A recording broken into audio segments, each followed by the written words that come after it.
ത്യാഗത്തെ പകരം എന്തു നൽകും ഞാനിനി ഹൃദയം പൂർണ്ണമായി നൽകുന്നു നാഥനേ. യോഹന്നാന്റെ സുവിശേഷം പഠിച്ചുകൊണ്ടിരിക്കുന്ന 20:31 ആണ് അതിന് ആധാരമായിട്ട് നമ്മൾ ചിന്തിക്കുന്നത്. കാരണം നമുക്ക് വളരെ പ്രധാനപ്പെട്ട ഒരു ടോപ്പിക്കാണ് ഇന്ന് ആക്ച്വലി ബൈബിളിൽ യേശുക്രിസ്തുവിനെ കണ്ടെത്തുക എന്നുള്ളത്. കാരണം ഡിഫറെൻ്റ് ആയിട്ടുള്ള ടീച്ചിങ്സ്. കാരണം ഇതിനെക്കുറിച്ച് 1-ാം നൂറ്റാണ്ടിൽ തന്നെ ഇതിൻ്റെ സൂചനകൾ നമുക്കുണ്ട്. നമ്മൾ വായിക്കുന്നുണ്ട്, ഹീബ്രൂസിൽ വായിക്കുന്നുണ്ട്, Jesus is same yesterday today and for ever. Next word എന്താന്ന് പറയാം? അത് വിചിത്രവും വ്യത്യസ്തങ്ങളുമായിട്ടുള്ള പ്രബോധനങ്ങൾ അല്ലെ ഉപദേശങ്ങൾ. അപ്പോൾ ജസ്റ്റ് നോക്കുന്നല്ല. കാരണം നമ്മൾ ഈ യേശുക്രിസ്തു ടോട്ടലി കവോറ്റിക് അല്ലെങ്കിൽ രൂപരഹിതമായിട്ടുള്ളൊരു ക്രിസ്ത്യാനിറ്റിയുടെ നടുക്കാണ് നമ്മൾ ജീവിക്കുന്നത്. അത് ആ ഒരു കാര്യത്തിൽ നമ്മൾ ഏറ്റവും ദൗർഭാഗ്യവന്മാരാണ്. കാരണം അന്ത്യകാലം നോഹിന്റെ കാലം പോലെ ആയിരിക്കും എന്ന് കർത്താവ് പറഞ്ഞു. ആ കാലത്ത് നമ്മൾ ജീവിക്കുന്നത്. ഇപ്പം നമ്മളെ സംബന്ധിച്ച് യഥാർത്ഥമായിട്ടുള്ള വിശ്വാസത്തിൽ ജീവിച്ച് ഓട്ടം പൂർത്തിയാക്കണമെങ്കിൽ ഇതിനു മുമ്പുണ്ടായിരുന്ന 20 നൂറ്റാണ്ടിലുണ്ടായിരുന്ന ആൾക്കാരെക്കാൾ നമുക്ക് ബുദ്ധിമുട്ടാണ്. ഹീബ്രൂസ് 13 അതിൻ്റെ 8ാമത്തെ സെന്റൻസിൽ യേശുക്രിസ്തു ഇന്നലെയും ഇന്നും എന്നും ഒരേ ആൾ തന്നെ, വ്യത്യസ്തങ്ങളും വിചിത്രങ്ങളുമായ പ്രബോധനങ്ങൾ നിങ്ങളെ വഴിതെറ്റിക്കരുത്. ഓക്കെ, ഈ ജീസസ് ഈ സെയിം ആണെന്ന് പറയാൻ, അല്ലെങ്കിൽ ഇത് ഈ ഒരു അതിന് പിന്നീട് വരുന്ന കാര്യം പഠിപ്പിക്കാൻ വേണ്ടിയിട്ടാണ് ആക്ച്വലി ആ ജീസസ് ഈ സെയിം ആണെന്ന് പ്രത്യേകം പറഞ്ഞിരിക്കുന്നത്. കാരണം അല്ലെങ്കിൽ നമുക്ക് 1-ാം നൂറ്റാണ്ടിൽ യേശുക്രിസ്തു അല്ല ഇന്ന് നമ്മൾ കാണുന്ന യേശുക്രിസ്തു, അല്ലെ 1-ാം നൂറ്റാണ്ടിലെ സുവിശേഷം അല്ല. അതുകൊണ്ട് പ്രത്യേകം റിമൈൻഡ് ചെയ്യുവാണ്, യേശുക്രിസ്തുവിനോ ദൈവത്തിന്റെ വചനത്തിനോ ആകാശവും ഭൂമിയും കടന്നു പോകും. കർത്താവിന്റെ വാക്കുകൾക്ക് മാറ്റമില്ല, ടീച്ചിങ്ങിന് മാറ്റമില്ല, തിയറിക്ക് മാറ്റമില്ല, ഡോക്ടറിന് മാറ്റമില്ല. എന്നാൽ വ്യത്യസ്തങ്ങളും വിചിത്രമായിട്ടുള്ള ഉപദേശങ്ങൾ, ടോട്ടലി ബൈബിളിന്റെ സ്പിരിറ്റിൽ നിന്ന് ടോട്ടലി ഡിഫറെൻ്റ് ആയിട്ടുള്ള ഉപദേശങ്ങൾ, അതിൻ്റെ നടുവിലാണ് നമ്മൾ ജീവിക്കുന്നത്. അതുകൊണ്ട് ഈ ബൈബിളിൽ യേശുക്രിസ്തുവിനെ കണ്ടെത്തുക എന്ന് പറയുന്നത് വലിയ ദൈവകൃപയുണ്ടെങ്കിൽ നമുക്ക് പറ്റും. ഓക്കെ, കർത്താവ് തന്നെ പറഞ്ഞേക്കുന്ന 1-2 സെന്റൻസ്. കാരണം ഇതിന്റെ ആ ഒരു ഇമ്പോർട്ടൻസ് മനസ്സിലാക്കാൻ വേണ്ടിയിട്ടാണ് ഈ മാത്യു ചാപ്റ്റർ 11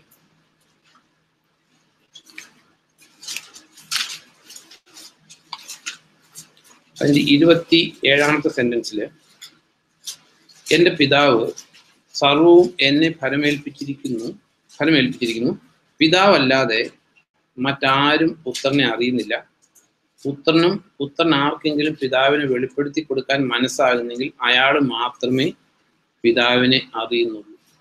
അപ്പൊ നമ്മൾ വിചാരിച്ചേക്കുന്ന പോലെ ഈ ബൈബിൾ വായിച്ചോ അല്ലെ അവിടെ നിന്നോ ഇവിടെ നിന്നുള്ളൊരു പ്രസംഗം കേട്ടൊന്നും നമുക്ക് യഥാർത്ഥമായിട്ടുള്ള ദൈവത്തെ, ബൈബിൾ വെളിപ്പെട്ടിരിക്കുന്ന സത്യദൈവത്തെ, ത്രിയേക ദൈവത്തെ കണ്ടെത്തണമെങ്കിൽ അത് ദൈവം റിവീൽ ചെയ്യണം. അപ്പോൾ ആ ദൈവത്തിന് പാർഷ്യാലിറ്റി ഉണ്ടോ? ഒരിക്കലും ഇല്ല. നമ്മൾ അതിൽ നിന്ന് വിചിത്രങ്ങളായിട്ടുള്ള മറ്റു ഉപദേശങ്ങളിലേക്ക് പോകരുത്. അറ്റ് ദി സെയിം ടൈം ഇവിടെ പറഞ്ഞേക്കുന്നത് പിതാവല്ലാതെ മറ്റാരും പുത്രനെ അറിയുന്നില്ല, പുത്രൻ ആർക്കെങ്കിലും പിതാവിനെ വെളിപ്പെടുത്തി കൊടുക്കാൻ മനസ്സാകുന്നെങ്കിൽ അയാൾ മാത്രമേ പിതാവിനെ അറിയുന്നുള്ളൂ. അപ്പോൾ ഇതിൽ നമുക്ക് വ്യക്തമായിട്ട് അറിയാം, പിതാവിനെ വെളിപ്പെടുത്തി കൊടുക്കുന്നത് അല്ലെ പിതാവിലേക്കുള്ള വഴി പുത്രൻ മാത്രമാണ്. കർത്താവ് പറയുന്നുണ്ട്, എൻ്റെ അടുക്കൽ വരുന്ന ഒരുവനെയും ഞാൻ തള്ളിക്കളയില്ല. അപ്പൊ പിതാവിന്റെ അടുത്തേക്ക് ഉള്ള റൈറ്റ് എൻട്രൻസ് എന്ന് പറയുന്നത് ഓൺലി ത്രൂ പുത്രനാണ്. പുത്രൻ വെളിപ്പെടുത്തി കൊടുക്കാതെ ആരും പിതാവിനെ അറിയുന്നില്ല. അപ്പൊ നമ്മൾ പൊതുവെ ഇതങ്ങ് എന്താ പറയുന്നത് ശ്രദ്ധിക്കാതെ വായിച്ചു പോകും. ഈ യോഹന്നാന്റെ സുവിശേഷമാണ് നമ്മൾ ചിന്തിക്കുന്നത്. യോഹന്നാന്റെ സുവിശേഷമാണ് രക്ഷയെക്കുറിച്ച് വ്യക്തമായിട്ട് എഴുതിയേക്കുന്നത്. ഏക സത്യദൈവമായ നിന്നെയും നീ അയച്ച യേശു ക്രിസ്തുവിനെയും അറിയുന്നതാണ് നിത്യജീവൻ. അപ്പൊ പിതാവിനെ അറിയുന്നത് അല്ലെങ്കിൽ യേശുക്രിസ്തുവിനെ അറിയുന്നതാണ് നിത്യജീവൻ. ഇവിടെ നമ്മൾ കണ്ടു പിതാവിനെ അറിയാൻ ഒരേ ഒരു വഴിയുള്ളൂ, യേശുക്രിസ്തു. അപ്പോ ഇൻ ടേൺ യേശുക്രിസ്തുവിനെ അറിയുന്നതാണ് നിത്യജീവൻ. കാരണം യേശുക്രിസ്തുവിനെ അറിഞ്ഞ് യേശുക്രിസ്തു തിരുവുള്ളമായാൽ പിതാവിനെ വെളിപ്പെടുത്തി കൊടുക്കും. ഇത് റെവലേഷനാണ്. നമ്മൾ വായിക്കുന്നുണ്ട് മാത്യു ചാപ്റ്റർ 16 നമുക്കറിയാം ചില പത്രോസിനോട് പറയുന്നേ, നമുക്കറിയാം കർത്താവ് ചോദിക്കുന്നുണ്ട് ഞാൻ ആരാണെന്നാണ് ജനം പറയുന്നത്. 16-13 തുടങ്ങി വായിക്കുമ്പോൾ കേസറിയ ഫിലിപ്പി പ്രദേശത്ത് എത്തിയപ്പോൾ യേശു ശിഷ്യന്മാരോട് ചോദിച്ചു, മനുഷ്യപുത്രൻ ആരെന്നാണ് ജനങ്ങൾ പറയുന്നത്? അവർ പറഞ്ഞു, സ്നാപയോഹനാൻ എന്ന് ചിലർ പറയുന്നു, ഏലിയ എന്ന് മറ്റു ചിലർ പറയുന്നു, ജെറമിയായ പ്രവാചകരിൽ ഒരുവനും ആണെന്ന് വേറെ ചിലർ പറയുന്നു. അവൻ അവരോട് ചോദിച്ചു, എന്നാൽ ഞാൻ ആരെന്നാണ് നിങ്ങൾ പറയുന്നത്? ശിമോൻ പത്രോസ് പറഞ്ഞു, നീ ക്രിസ്തുവാകുന്നു, ജീവനുള്ള ദൈവത്തിന്റെ പുത്രൻ. യേശു മറുപടി പറഞ്ഞു, യോഹന്നായുടെ പുത്രനായ ശിമിയോനെ, നീ ഭാഗ്യവാൻ. മനുഷ്യനല്ല ഇത് നിനക്ക് വെളിപ്പെടുത്തി തന്നത്, എൻ്റെ സ്വർഗസ്നായ പിതാവാണ്. അപ്പൊ ഇതില് നമുക്ക് അതായത് പുത്രൻ ആരാണെന്ന് അറിയണമെങ്കിൽ ആര് വെളിപ്പെടുത്തി കൊടുക്കണം? പിതാവ് വെളിപ്പെടുത്തി കൊടുക്കണം. പിതാവ് ആരെന്ന് അറിയണമെങ്കിൽ പുത്രൻ വെളിപ്പെടുത്തി കൊടുക്കണം. അറ്റ് ദി സെയിം ടൈം നമുക്ക് ദൈവത്തെ വെളിപ്പെടുത്തി തന്നത് കർത്താവായ യേശു ക്രിസ്തു ആയിരിക്കാൻ the only way to know God. അപ്പൊ നമ്മൾ വിചാരിക്കുന്ന പോലെ ഇത് പലപ്പോഴും നമ്മൾ ഏക സത്യദൈവമായ നിന്നെ നീ യേശു ക്രിസ്തുവിനെ അറിയുന്നതാണ്. ഈ നോയിങ് ദി ഗോഡ് അല്ലെങ്കിൽ അറിയുക എന്നുള്ളതിന് നമ്മൾ പൊതുവെ ഇപ്പോൾ നോക്ക്, യേശു ക്രിസ്തുവിനെ കുറിച്ച് എല്ലാവർക്കും അറിയാം. അല്ലെങ്കിൽ നമ്മൾ കൺഫ്യൂസ് ചെയ്യുന്ന ഒരു വേർഡ് എന്നാന്ന് വെച്ചാൽ ഇൻഫർമേഷൻ ആൻഡ് നോളജ്. യേശു ക്രിസ്തുവിനെ കുറിച്ചുള്ള ഇൻഫർമേഷൻ നോക്ക്, പിശാചിന് അറിയാം യേശു ക്രിസ്തുവിനെ, എന്നാൽ പിശാചിന് അറിയാം, പണീഷ്ഡ് ഏഞ്ചൽസിന് അറിയാം, അല്ലെങ്കിൽ സ്വർഗത്തിലെ മാലാഖമാർക്ക് അറിയാം, അല്ല ലോകത്തില് മനുഷ്യർക്കെല്ലാം യേശു ക്രിസ്തുവിനെ കുറിച്ച് അറിയാം. പക്ഷേ ബൈബിളില് നോയിങ് എന്ന് പറയുന്ന ഒരു ഡിഫറെന്റ് മീനിങ്. അത് നമ്മളൊന്ന് ചിന്തിക്കുന്നത് നല്ലതാണ്. ഒരു എക്സാമ്പിൾ ലോകത്തിലല്ല ബൈബിളിൽ ഒരു എക്സാമ്പിൾ എടുത്താൽ നമ്മൾ സാധാരണ എടുക്കാറുള്ളതാണ്. ജെനിസിസ് ചാപ്റ്റർ 4:1 എടുക്കുമ്പോൾ ഇംഗ്ലീഷിൽ വായിക്കുവാണെങ്കിൽ, ഇംഗ്ലീഷിൽ നിന്ന് വായിക്കുക, പക്ഷേ 4:1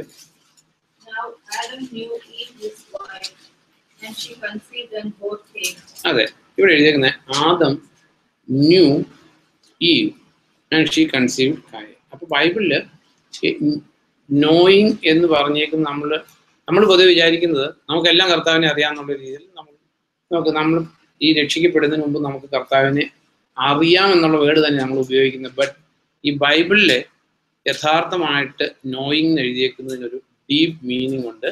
ഇതൊരു ലവിങ് ഇൻറ്റിമേറ്റ് റിലേഷനെ കുറിച്ചാണ് ബൈബിളിൽ നോയിങ് എന്ന് പറഞ്ഞേക്കുന്നത്. അല്ലാതെ ഇപ്പൊ ലോകക്കാർക്ക് അറിയാം, പിശാചിനറിയാം, എല്ലാവർക്കും ദൈവത്തെക്കുറിച്ച് അറിയാം. ബട്ട് ആ ഒരു മീനിങ്ങിലല്ല ബൈബിളിൽ ഉപയോഗിച്ചിരിക്കുന്നത്. ബൈബിളിൽ ഉപയോഗിച്ചിരിക്കുന്നത് ഒരു ലവിങ് ഇൻറ്റിമേറ്റ് റിലേഷനാണ്. ഇപ്പൊ അതൊരു കുറച്ചുകൂടെ മനസ്സിലാകുന്ന ബൈബിളിൽ വേറൊരു വേർഡ് എടുത്താൽ 1 Corinthians 8:3 നമുക്ക് അറിയാവുന്ന വേർഡാണ്. അതോടെ ഇംഗ്ലീഷ് ഒന്ന് വായിക്കട്ടെ. 1 Corinthians 8:3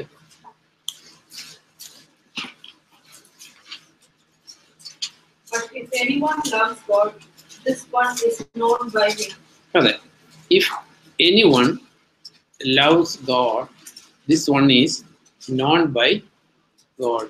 അപ്പൊ ദൈവത്തെ സ്നേഹിക്കുന്നവനെ ദൈവം അറിയുന്നു. അപ്പോൾ ആ ലവിങ് ഇൻറ്റിമേറ്റ് റിലേഷനാണ് ദൈവത്തെ അറിയാന്ന് എഴുതിയിരിക്കുന്നത്. ഇഫ് എനിവൺ ഇസ്, ദൈവത്തെ സ്നേഹിക്കുന്നവനെ ദൈവം അറിയുന്നു.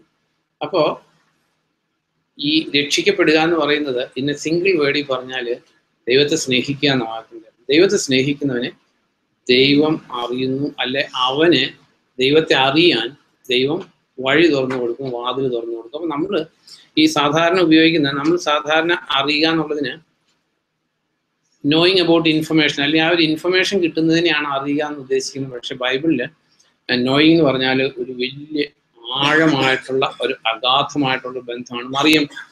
മറിയത്തിന്റെ അടുത്ത് മാലാഖ എന്ന് പറയുമ്പോൾ മറിയം പറയുന്നത് അതെങ്ങനെ സംഭവിക്കും? ഞാൻ പുരുഷനെ അറിയില്ല. അപ്പോൾ ബൈബിളിൽ അപ്പൊ നമ്മൾ അറിയേണ്ട ഒരു കാര്യം, കർത്താവിനെ അറിയുക എന്ന് നമ്മൾ പറയുന്നത് ഇത് വലിയൊരു ഡീപ്പായിട്ടുള്ള ഒരു ബന്ധത്തെ കാണിക്കുന്നത്. അപ്രകാരം നമ്മൾ കർത്താവിനെ അറിഞ്ഞില്ലെങ്കിൽ നമ്മൾ രക്ഷിക്കപ്പെടത്തില്ല.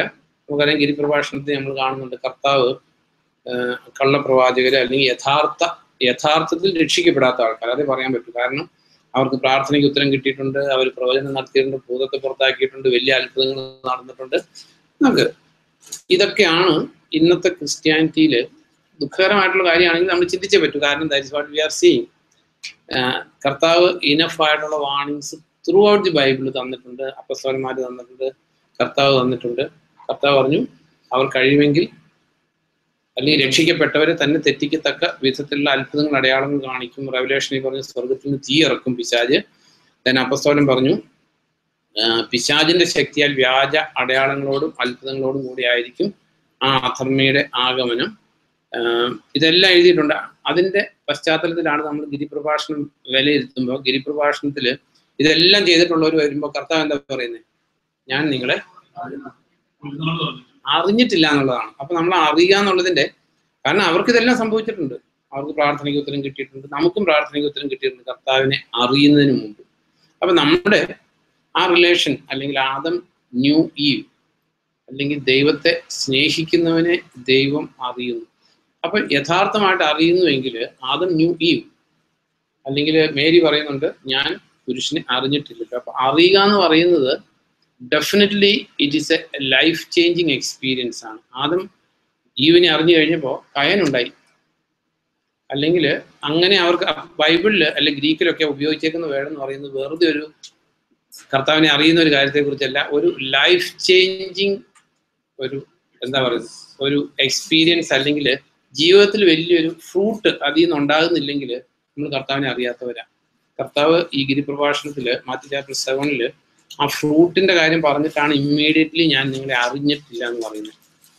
മാത്യു ചാപ്റ്റർ 7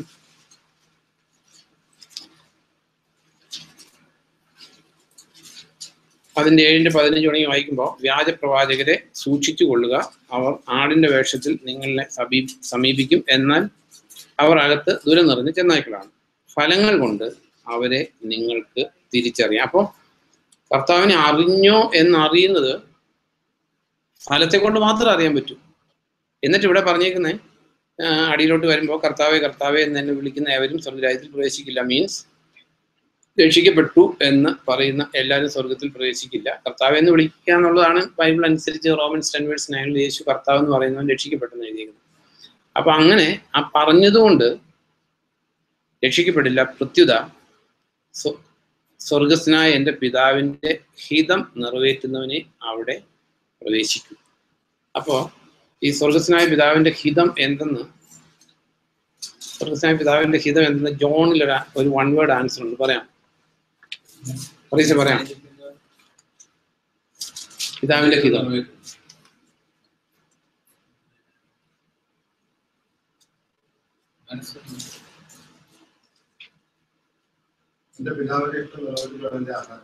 അതല്ല, ഈ ജോൺ 6:29 എന്ന് വായിച്ചെങ്കിൽ, അല്ലെ പിതാവിന്റെ ഹിതം, അല്ലെ പിതാവിന് അനുസൃതമായിട്ടുള്ള പ്രവൃത്തി. 6:29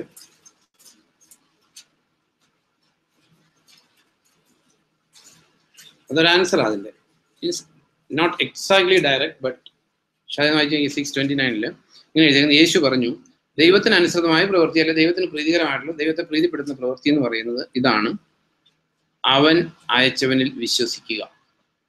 അതായത് കർത്താവായ യേശു ക്രിസ്തുവിൽ, അത് നമുക്കറിയാവുന്ന കാര്യം, നമ്മൾ റിപ്പീറ്റഡ് ആയിട്ട് പറയുന്നത്. അതുകൊണ്ടാണ് ഈ ബൈബിളിലുള്ള വിശ്വാസത്തിന് പുറത്ത് ഒരു മനുഷ്യൻ രക്ഷയില്ല എന്നുള്ളതിന്റെ ഏറ്റവും അസന്നിഗ്ധമായിട്ടുള്ള ഉറപ്പെന്ന് പറയുന്നതാണ് പിതാവിന് പ്രീതികരമായിട്ടുള്ള പ്രവൃത്തി ഒന്നേ ഉള്ളൂ, അവനെ അയച്ചവനിൽ വിശ്വസിക്കുക, കർത്താവായ യേശു ക്രിസ്തുവിൽ വിശ്വസിക്കാതെ. അപ്പൊ ഇവിടെ കർത്താവ് പറയുകയാണ്, സ്വർഗസ്നായ പിതാവിന്റെ ഹിതം നിറവേറ്റുന്നവർ മാത്രമേ അവിടെ പ്രവേശിക്കൂ. എന്നിട്ട് ആ ദിവസം, ദ ഡേ ഓഫ് ജഡ്ജ്മെന്റില്, നിന്റെ നാമത്തിൽ പ്രവചിച്ചവരല്ലയോ, നിന്റെ നാമത്തിൽ പിശാചുകളെ പുറത്താക്കിയില്ലയോ, നിന്റെ നാമത്തിൽ പല വലിയ കാര്യങ്ങളും ചെയ്തില്ലയോ, അപ്പോൾ അവരോട് ഞാൻ പ്രഖ്യാപിക്കും, നിങ്ങളെ ഞാൻ ഒരിക്കലും അറിഞ്ഞിട്ടില്ല. അപ്പൊ ഈ അറിയുക എന്നുള്ള വേർഡിന് വെറുതെ നമ്മൾ വായിച്ചു പോകുമ്പോൾ ഇങ്ങനെ വെറുതെ വായിച്ചു വിടരുത്. ഞാൻ നിങ്ങൾ ഒരു നാളും അറിഞ്ഞില്ല എന്ന് പറയുമ്പോൾ ഇവരൊരിക്കലും ആ ഒരു ഇന്റിമേറ്റ് ലവ് ഫെലോഷിപ്പിൽ കയറിയിട്ടില്ല. കർത്താവിനെ സ്നേഹിക്കുക എന്ന് പറഞ്ഞാൽ കർത്താവിനെ അനുസരിക്കുക, കർത്താവിന്റെ പ്രമാണങ്ങൾ മാനിക്കുക, കർത്താവുമായിട്ടൊരു ഇമോഷണൽ അറ്റാച്ച്മെന്റ്, കർത്താവിന് പിരിഞ്ഞിരിക്കാൻ പറ്റാത്തൊരവസ്ഥ, അല്ലെങ്കിൽ കർത്താവുമായി ചേരുന്നവൻ ആത്മാവിൽ അവനുമായി. ഇത് നമ്മളൊരു തിയററ്റിക്കലി ഇങ്ങനെ എഴുതിയിട്ടുണ്ടെന്നുള്ള രീതിയിൽ അറിഞ്ഞാൽ പോരാ. അറിയുക എന്ന് പറയുന്നത് യഥാർത്ഥമായിട്ട് എങ്ങനെ നമ്മുടെ ജീവിതത്തിൽ കർത്താവുമായിട്ട് പിരിയാൻ പറ്റാത്ത, അല്ലെങ്കിൽ നമ്മൾ പറയില്ലേ, നമ്മൾ ലോകത്തിലെ എക്സാമ്പിളുകളാണ് നമുക്ക് കൂടുതൽ മനസ്സിലാകുന്നത്. ഇപ്പോൾ എന്താ പറയുന്നത്, കാമുകന്മാർ പിരിയാൻ പറ്റാത്തതുകൊണ്ട് സൂയിസൈഡ് ചെയ്യുന്നത് നമ്മൾ കാണുന്നുണ്ട്, ഇല്ലേ? കണ്ടിട്ടില്ല ഇഷ്ടം പോലെ.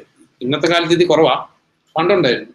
കാരണം ഇപ്പൊ ഈ റിലേഷനൊക്കെ ഇത്തിരി എങ്ങനെയായി, ഇപ്പൊ വേണേൽ പിരിയാനൊന്നും ഒരു ബുദ്ധിമുട്ടും ഇല്ലാത്ത ലവ് റിലേഷൻസ് ഒരിടത്തും പറഞ്ഞു പേപ്പറിൽ പോലും കാണാറില്ല. അതായത് ഇങ്ങനെ കാരണന്മാർ എതിർത്തു, അല്ലെങ്കിൽ അവര് എന്താ പറയുക, അവര് കല്യാണം നടത്തി കൊടുക്കാത്തതുകൊണ്ട് അതെ, ഒരു കയറിന്റെ അങ്ങേറ്റത്തും ഇങ്ങേറ്റത്തും പണ്ടൊക്കെ തൂങ്ങുമായിരുന്നു. ഇപ്പൊ ആരെങ്കിലും തൂങ്ങുമോ? ഇപ്പൊ നമ്മുടെ ജോലി പറയുന്ന പോലെ എന്താ പറയുന്നത്, ഒരാൾക്ക് വിഷം കൊടുത്തു കഴിയുമ്പോൾ അടുത്ത ആള് അല്ല ഞാൻ പറഞ്ഞത്. പക്ഷെ നമ്മൾ അറിയേണ്ട ഒരു കാര്യം, കർത്താവുമായി ചേരുന്നവൻ ആത്മാവിൽ. അപ്പൊ ഇതിനകത്ത് അറിയുക എന്ന് പറയുന്നതിന് ഇത്തിരി ആഴമായിട്ടൊരു മീനിങ് ഉണ്ട്. ഏക സത്യദൈവമായ നിന്നെയും നീ ആ യേശുക്രിസ്തുവിനെ അറിയുക എന്ന് പറയുന്നത്, അങ്ങനെ അറിഞ്ഞിട്ടില്ലാത്ത ആരും കർത്താവ് പറയുന്നത് ഡേ ഓഫ് ജഡ്ജ്മെന്റിൽ ഒത്തിരി അത്ഭുതങ്ങളൊക്കെ ചെയ്തിട്ടുണ്ട്, പക്ഷെ ഞാൻ നിങ്ങളെ നമ്മളപ്പോ ഈ അറിയുക എന്നുള്ള വേർഡ് അതിന്റെ ആ ഡെപ്ത് മനസ്സിലാക്കാതെ വായിച്ചു പോകരുത്. ഇപ്പൊ ഹീബ്രു അല്ല ഗലേഷ്യൻസ് എടുക്കുമ്പോൾ 4 നമ്മൾ വായിക്കുന്ന സ്ഥലങ്ങളാണ്. എന്നാൽ അങ്ങനെ നമ്മൾ കർത്താവിനെ അറിഞ്ഞിട്ടില്ല എങ്കിൽ നമുക്ക് ഒരു ദുഃഖകരമായിട്ടുള്ളൊരു സത്യം പറഞ്ഞാൽ, കർത്താവിനെ ഇങ്ങനെ അറിഞ്ഞിട്ടുള്ള മനുഷ്യർ വളരെ ചുരുക്കം ലോകത്തിൽ. കർത്താവുമായിട്ട് അഭേദ്യമായിട്ടുള്ളൊരു ബന്ധം. 4:8 തുടങ്ങി വായിക്കുമ്പോൾ, ഗലേഷ്യൻസ് 4:. മുമ്പ് ദൈവത്തെ അറിയാതിരുന്ന കാലത്ത് നിങ്ങൾ ദൈവങ്ങളല്ലാത്തവയുടെ ബന്ധനത്തിലായിരുന്നു. ഇപ്പോഴാകട്ടെ നിങ്ങൾ ദൈവത്തെ അറിയുന്നു, മാത്രമല്ല ദൈവം നിങ്ങളെയും അറിയുന്നു. ഇത് വളരെ ക്ലിയർ ആയിട്ടല്ലേ, ഒരു സിമ്പിൾ നമ്മുടെ ബുദ്ധി വെച്ച് നോക്കിയാൽ ഗലാത്യക്കാരോട് പൗലോസ് പറയാം, ഇപ്പോ ദൈവം നിങ്ങളെ അറിയുന്നു. അതിനു മുമ്പ് ദൈവത്തിന് അറിയില്ലായിരുന്നു. ഇവര് നമ്മുടെ സംസാര ഭാഷയെ ഉപയോഗിച്ചാൽ അതിനു മുമ്പ് ഇവര് ദൈവത്തിന് അറിയില്ലായിരുന്നു. നമ്മുടെ ഭാഷയിൽ അറിയായിരുന്നു, പക്ഷെ ബിബ്ലിക്കൽ ലാംഗ്വേജിൽ അറിയില്ലായിരുന്നു. വളരെ ക്ലിയർ ആയിട്ടുള്ള ഒരു കാര്യമാണ്. ഞാനത് പലപ്പോഴും വായിക്കുമ്പോൾ ചിന്തിച്ചിട്ടുണ്ട്, ഇപ്പൊ ദൈവം അവരെ അറിയുന്നു, അപ്പൊ അതിനു മുമ്പ് അറിയില്ലായിരുന്നു. അപ്പൊ ബൈബിളില് എവിടെയൊക്കെ ദൈവത്തെ അറിയുക എന്നോ ദൈവം നമ്മളെ അറിയുക എന്ന് പറഞ്ഞേക്കുന്നത് ഒരു സാധാരണ ബന്ധമല്ല. അതിനകത്ത് ബൈബിളിൽ ഡെപ്പിക്റ്റ് ചെയ്തേക്കുന്ന റിലേഷൻസ് പോലും it's insufficient to express the real relation. Adam ഈവിനെ അറിഞ്ഞു, അല്ലെങ്കിൽ അവരുടെ ഭാര്യാഭർത്തൃ ബന്ധം പറഞ്ഞേക്കുന്നത്. ഭാര്യാഭർത്തൃ ബന്ധത്തിൽ അവർ പാപത്തിന് മുമ്പ് ഇരുവരും നഗ്നരായിരുന്നു. കാരണം അവർക്കൊന്നും മറയ്ക്കാനില്ലായിരുന്നു. അല്ലാതെ അവര് വസ്ത്രം ധരിച്ചോ ഇല്ല എന്നുള്ള പോയിന്റ് അല്ല നമ്മൾ ചിന്തിക്കേണ്ടത്. അതായത് പെർഫെക്റ്റ് ട്രാൻസ്പെറൻസി ബിറ്റ്വീൻ ടു. അപ്പൊ കർത്താവുമായിട്ട് ഇങ്ങനെ ഒരു ലവ് റിലേഷൻ ഇല്ലെങ്കിൽ തീർച്ചയായിട്ടും കർത്താവ് എന്ത് പറയും? ലാസ്റ്റ് ഡേയിൽ പറയും ഞാൻ നിങ്ങളെ അറിയില്ല. അപ്പൊ നമ്മൾ ഇതിനകത്ത് ഡിസീവ്ഡ് ആകരുത്. അതുകൊണ്ടാണ് നമ്മൾ ഈ ബൈബിൾ പഠിക്കുന്നത്. ഡിസെപ്ഷനാണ്. നമുക്ക് കർത്താവ് പറഞ്ഞു, ഒരു മനുഷ്യന് 2 യജമാനന്റെ ദാസനായിരിക്കാൻ പറ്റില്ല. അപ്പൊ നമ്മളെ സംബന്ധിച്ച് നമ്മൾ ചിന്തിച്ചു നോക്ക്, ഈ പോപ്പുലർ ആയിട്ടുള്ള എല്ലാ ചർച്ചസിന്റെ ടീച്ചിങ് എടുത്താലും ബൈബിളിന്റെ വെളിച്ചത്തിൽ ഡിസെപ്ഷനാണ്. ഇപ്പൊ ഫോർ എക്സാമ്പിൾ, നമ്മൾ യോഹന്നാന്റെ സുവിശേഷമാണല്ലോ പഠിക്കുന്നത്. യോഹന്നാന്റെ സുവിശേഷത്തില് ദി സ്റ്റാർട്ടിങ് ഓഫ് ദി ഫെയ്ത്തും എൻഡിങ് ഓഫ് ദി ഫെയ്ത്തും പറഞ്ഞു. സ്റ്റാർട്ടിങ് ഓഫ് ദി ഫെയ്ത്ത് നിക്കോദേമസിനോട് കർത്താവ് പറഞ്ഞു, ഒരുവൻ വീണ്ടും ജനിക്കുന്നില്ല എങ്കിൽ അവൻ സ്വർഗരാജ്യത്തിൽ പ്രവേശിക്കത്തില്ല. അപ്പോൾ അത് ജനനവും നമ്മൾ വായിക്കുന്ന 20:31 അതിന്റെ കൺസമേഷന്. കാരണം ഇത് വായിച്ച് നിങ്ങൾ എന്ത് പ്രാപിക്കണം? ജീവൻ പ്രാപിക്കുക എന്ന് പറഞ്ഞ ഒരു സ്റ്റാർട്ടിങ് അല്ല. എന്നിട്ട് കർത്താവ് പറഞ്ഞു, അതായത് ഭൗമികമായിട്ടുള്ള കാര്യങ്ങൾ പറയുമ്പോൾ നിങ്ങൾക്ക് മനസ്സിലാക്കാൻ പറ്റുന്നില്ല എങ്കിൽ ഈ ഹെവൻലി തിങ്സ് ഞാൻ പറഞ്ഞാൽ നിങ്ങൾ എങ്ങനെ മനസ്സിലാക്കും? അപ്പൊ എന്നിട്ടാണ് ഒരു കൊച്ചുണ്ടാകുന്ന കാര്യം പറഞ്ഞു. കൊച്ചുണ്ടാകുന്ന കാര്യമാണ് ഈ അപ്പസ്തലന്മാരെല്ലാം രക്ഷയുമായിട്ടുള്ള ബന്ധത്തിൽ പറഞ്ഞു. പീറ്ററും പറഞ്ഞു നവജാതനായ ശിശുക്കളെ പോലെ.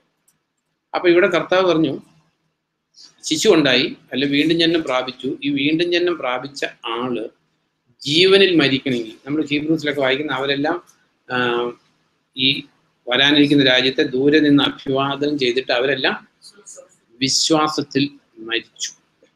അപ്പൊ ഇതിൽ നമ്മളിപ്പോൾ ചിന്തിക്കുന്നത്, നമ്മൾ കഴിഞ്ഞ ദിവസം ചിന്തിച്ചിട്ട് തുടർച്ചയായിട്ട് ഞാൻ പറയുന്നത്, അവിടെ കർത്താവ് പറഞ്ഞു മരുഭൂമിയിൽ വെച്ച് മോശ സർപ്പത്തെ ഉയർത്തിയതുപോലെ മനുഷ്യപുത്രൻ ഉയർത്തപ്പെടണം. ആ സർപ്പത്തെ നോക്കിയവര് സർപ്പദംശനത്തിൽ നിന്ന് രക്ഷപ്പെട്ടു. നമുക്കറിയാം സർപ്പം സിംബോളിക്കലി പിശാചാണ് ഇതെല്ലാം കൊണ്ടുവന്ന്. ഉൽപ്പത്തി 3-ാം അധ്യായത്തിൽ കാണുന്ന ആ സർപ്പം പിശാചായിരുന്നെന്ന് നമ്മൾ റെവലേഷൻ എത്ര അധ്യായത്തിലാണ്? 12 കാണുന്നു. അപ്പൊ ഈ സർപ്പദംശനത്തിന് രക്ഷപ്പെടാനുള്ള ഏക പരിഹാരം ഈ ഉയർത്തപ്പെട്ട ദൈവപുത്രനാണ്, അല്ലെങ്കിൽ ക്രൂശിതനായിട്ടുള്ള ദൈവപുത്രനാണ്. അപ്പൊ ഇതില് ഈ വീണ്ടും ജന്മം പ്രാപിച്ച ഒരു വ്യക്തി, ഇത് ദുഃഖകരമായിട്ടുള്ളൊരു സത്യം. ഞാൻ ഇങ്ങനെ ചിന്തിക്കുകയത് പല സഭകളെ കുറിച്ച്. ഒരു സഭയെ കുറ്റപ്പെടുത്താനല്ല, നമ്മളെ ജഡ്ജ് ചെയ്യാൻ വേണ്ടിയിട്ട് പല സഭകളിലും വീണ്ടും ജന്മത്തെ കുറിച്ചുള്ള ഉപദേശമുണ്ട്. എല്ലാ സഭകളിലും ഉണ്ട്, അത് വ്യത്യസ്തങ്ങളാന്നേ ഉള്ളൂ. ഇനിയിപ്പോൾ വിശ്വാസത്താലുള്ള വീണ്ടും ജന്മം പഠിപ്പിക്കുന്ന സഭകൾ എടുത്താലും നമുക്ക് ബൈബിളില് ഇപ്പോൾ പോപ്പുലർ ആയിട്ടുള്ള സഭകൾ എടുത്താലും രക്ഷ പഠിപ്പിക്കുന്ന ബ്രദറൻ ചർച്ചും പെന്തിക്കോസ് ചർച്ചും ഉള്ളൂ. അസ് എ ചർച്ച് എടുത്താലും നമ്മുടെ നാട്ടിൽ അവിടെ കോമൺ ആയിട്ട് ഉപയോഗിക്കുന്ന ഒരു വേർഡാണ് രക്ഷിക്കപ്പെട്ടു എന്ന്. ബൈബിളിൽ ആ വേർഡ് അത്രയും പ്രിവലന്റ് ആയിട്ട് ഉപയോഗിക്കുന്ന ഒരു വേർഡല്ല.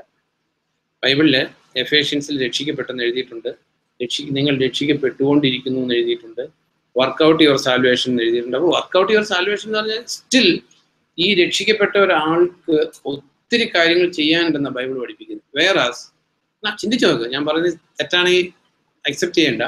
പൊതുവെ കോമൺലി യൂസ് ചെയ്യുന്ന ഒരു വേർഡ് രക്ഷിക്കപ്പെട്ടെന്ന്. ഓഫ് കോഴ്സ് ഇതിനകത്ത് എഴുതിയിട്ടുണ്ട്, അതിനകത്ത് ഒരു തെറ്റുമില്ല. അറ്റ് ദി സെയിം ടൈം നമ്മൾ പത്രോസിന്റെ ലേഖനം എടുക്കുമ്പോൾ നവജാതരായ ഫസ്റ്റ് പീറ്റർ 2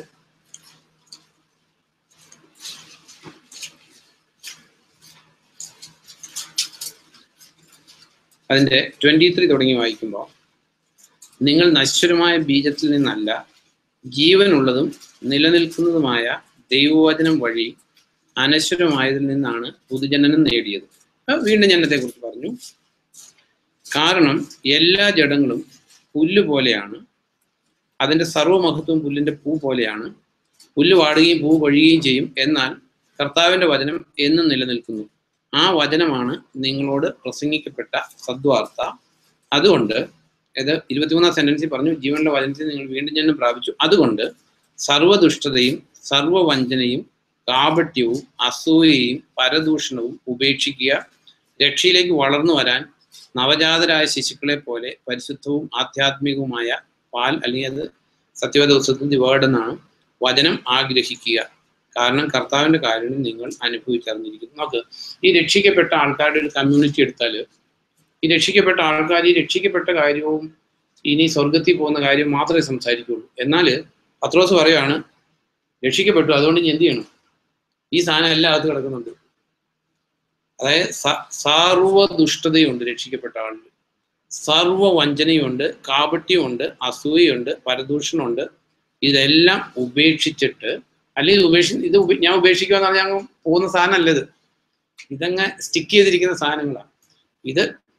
അത് ഉപേക്ഷിക്കണമെങ്കിൽ, അല്ലെങ്കിൽ ഇതിൽ നിന്ന് ക്ലീൻസ്ഡ് ആണെങ്കിലുള്ള പരിഹാരമാർഗം എഴുതിയേക്കുന്നത് ഈ വചനം കൊണ്ട് ക്ലീൻസ് ചെയ്തുകൊണ്ടേയിരിക്കുക. ഫസ്റ്റ് പീറ്റർ 1:9 നമ്മൾ കാണുന്നത്,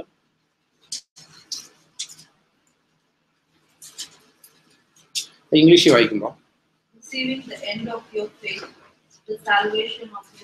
കണ്ടോ എത്ര ക്ലിയർ ആയിട്ട് എഴുതിയിരിക്കുന്നത്. The end of your faith is the salvation of your souls. അപ്പൊ ആ എൻഡ് ഓഫ് യുവർ ഫെയ്ത്ത് എന്നുള്ള ഈ ട്രാൻസ്ലേഷൻ്റെ സത്യവേദപുസ്തകത്തിൽ കറക്റ്റ് അത്. അപ്പൊ the end of your faith ആണ് എന്ത്?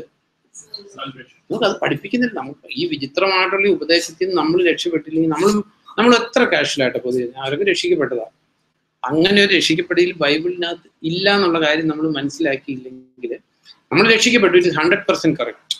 നമുക്ക് ഇസ്രായേൽക്കാരെ ഈജിപ്തിൽ നിന്ന് നമ്മൾ ആ ഓൾഡ് ടെസ്റ്റാമെന്റ് ചിന്തിക്കുന്നത്, മോശ മരുഭൂമിയിൽ വെച്ച് സർപ്പത്തെ ഉയർത്തി അവർ കുഞ്ഞാടിന്റെ രക്തം തളിക്കപ്പെട്ട് സംഹാരദൂതനിൽ നിന്ന് രക്ഷപ്പെട്ട് ചെങ്കടൽ കടന്നു, മേഘത്തിന് കീഴിലായി ഇക്കരെ കടന്നവരാ. ഈ 6 ലക്ഷം പേരും they are suppose to enter കാനാനിൽ കയറേണ്ടവരാ എല്ലാവരും. അറ്റ് ദി സെയിം ടൈം 2 പേരെ കയറിയുള്ളൂ. ഈ മുന്നമേ എഴുതപ്പെട്ടിരിക്കുന്ന എല്ലാം നമ്മെ ബുദ്ധി ഉപദേശിക്കാൻ വേണ്ടിയിട്ടാണ്. യാക്കോബിന്റെ അല്ല യൂദായുടെ ലേഖനം എടുക്കുമ്പോൾ നമ്മൾ വായിക്കുന്നത്, അതായത് ഈജിപ്തിൽ നിന്ന് ഒരു ജനത്തെ രക്ഷിച്ചവൻ തന്നെ പിന്നീട് വിശ്വസിക്കാതിരുന്നവരെ ശിക്ഷിച്ചെന്നാണോ അതേ നശിപ്പിച്ചെന്നാണോ എന്തോ എഴുതുന്നത്. അപ്പോൾ നമ്മളെ സംബന്ധിച്ച് ആലോചിച്ച് നമുക്ക് എത്ര കാഷ്വലായിട്ട് ഉപയോഗിക്കുന്ന ഒരു വേർഡ്, അത് രക്ഷിക്കപ്പെട്ടതാണ്. ഇതാണ് പിശാചിന്റെ ഡിസെപ്ഷൻ. ഈ ഡിസെപ്ഷനിൽ കുടുങ്ങി ആരും ഉദ്ദേശിച്ചിട്ടോ അല്ലെങ്കിൽ ഒന്നും പറഞ്ഞല്ല, ഞാൻ ഇതിനെക്കുറിച്ച് ചിന്തിക്കുന്നില്ല, വേറെ ഒന്നും ചിന്തിക്കാനില്ലാത്തതുകൊണ്ട്. അപ്പൊ ഇതിനെക്കുറിച്ച് ചിന്തിച്ചപ്പോൾ ഞാൻ മനസ്സിലാക്കിയിരിക്കുന്ന ഒരു കാര്യം, എൻ്റെ ഒരു മേ നോട്ട് ബി ട്രൂ, ഇന്നത്തെ ഈ ക്രിസ്ത്യ സഭകളിൽ ഇങ്ങനെയുള്ള ദുരുപദേശങ്ങൾ കാരണം ഇതിനകത്തുള്ള പല ആൾക്കാരും വീണ്ടും ജന്മം പ്രാപിച്ചവരായിരുന്നു. എന്നാൽ മജോറിറ്റി വീണ്ടും ജന്മം പ്രാപിച്ച ആൾക്കാർ ഈ ജീവിതയാത്രയിൽ മരിച്ചു പോയവരാ, ഓൾറെഡി ഡെഡാ. കാരണം ഒരിക്കൽ ജീവൻ പ്രാപിച്ചതാണ്. നമ്മൾ ഹീബ്രൂസിൽ വായിക്കുന്നുണ്ട്, ഒരിക്കൽ ജീവൻ പ്രാപിക്കുകയും സത്യത്തെക്കുറിച്ചുള്ള പരിജ്ഞാനം ലഭിക്കുകയും ചെയ്തവർ അതങ്ങ് മറന്നുപോയാല്, അല്ലെ അത് വിട്ടുകളഞ്ഞാല്, പിന്നെ അതിനെ വീണ്ടും ജനിപ്പിച്ചെടുക്കുക എന്ന് പറയുന്നത് ബൈബിൾ എഴുതിയിരിക്കുന്നത് ഇമ്പോസിബിൾ എന്നാണ്. പലപ്പോഴും ഇമ്പോസിബിൾ എന്ന് എഴുതിയേക്കുന്നത് literally it may not be impossible, but പലപ്പോഴും ഇമ്പോസിബിൾ എന്ന് എഴുതുന്നതിന്റെ ബുദ്ധിമുട്ടെന്നുള്ള ഒരു അർത്ഥത്തിൽ ഇമ്പോസിബിൾ എന്ന് പറയാറുണ്ട്. അതെ, ഹനുമാൻ സ്വർഗരാജ്യത്തിൽ കയറുക എന്ന് പറയുന്നത് ഒട്ടകം സൂചിക്കുഴിയിലൂടെ, അങ്ങനെ ബൈബിളിലെ ഒരു ടെർമിനോളജി. അപ്പോൾ ഈ വീണ്ടും ജന്മം പ്രാപിച്ച മജോറിറ്റി ആൾക്കാർ മരിച്ചുപോയി ഓൾറെഡി. അതുകൊണ്ടാണ് ഈ ക്രിസ്ത്യൻ ഫ്രൂട്ട്സ് കാണാത്തതും. ഉപ്പ് നല്ലതായിരുന്നു, അത് ആ റൈറ്റ് വേ പോയിരുന്നെങ്കിൽ നല്ലതായിരുന്നു. അതുകൊണ്ടാണ് ഇപ്പം അതൊന്നിനും കൊള്ളരുതാത്ത അവസ്ഥയിൽ എത്തിയത്. ലോകത്തിൽ പൊതുവെ പറയാറുണ്ട് രക്ഷിക്കപ്പെട്ട ആൾക്കാരെക്കാൾ നല്ല മനുഷ്യർ രക്ഷിക്കപ്പെടാത്ത ആൾക്കാരാണ് പറയാൻ കാരണം ഇവർ രക്ഷിക്കപ്പെടുമ്പോൾ ഒരു വ്യത്യാസമില്ല. കുരിശ കിടന്ന കള്ളൻ നല്ല എക്സാമ്പിളാണ്. നമ്മൾ പലപ്പോഴും ചിന്തിച്ചിട്ടുള്ളതാണ്. രക്ഷിക്കപ്പെട്ടു കഴിഞ്ഞാൽ അതിന് മുമ്പ് ചെയ്തിട്ടുള്ള പാപത്തിന്റെ കൺസീക്വൻസ്, ഇങ്ങനെയൊക്കെ വിചിത്രങ്ങളായിട്ടുള്ള ഉപദേശങ്ങളാണ്.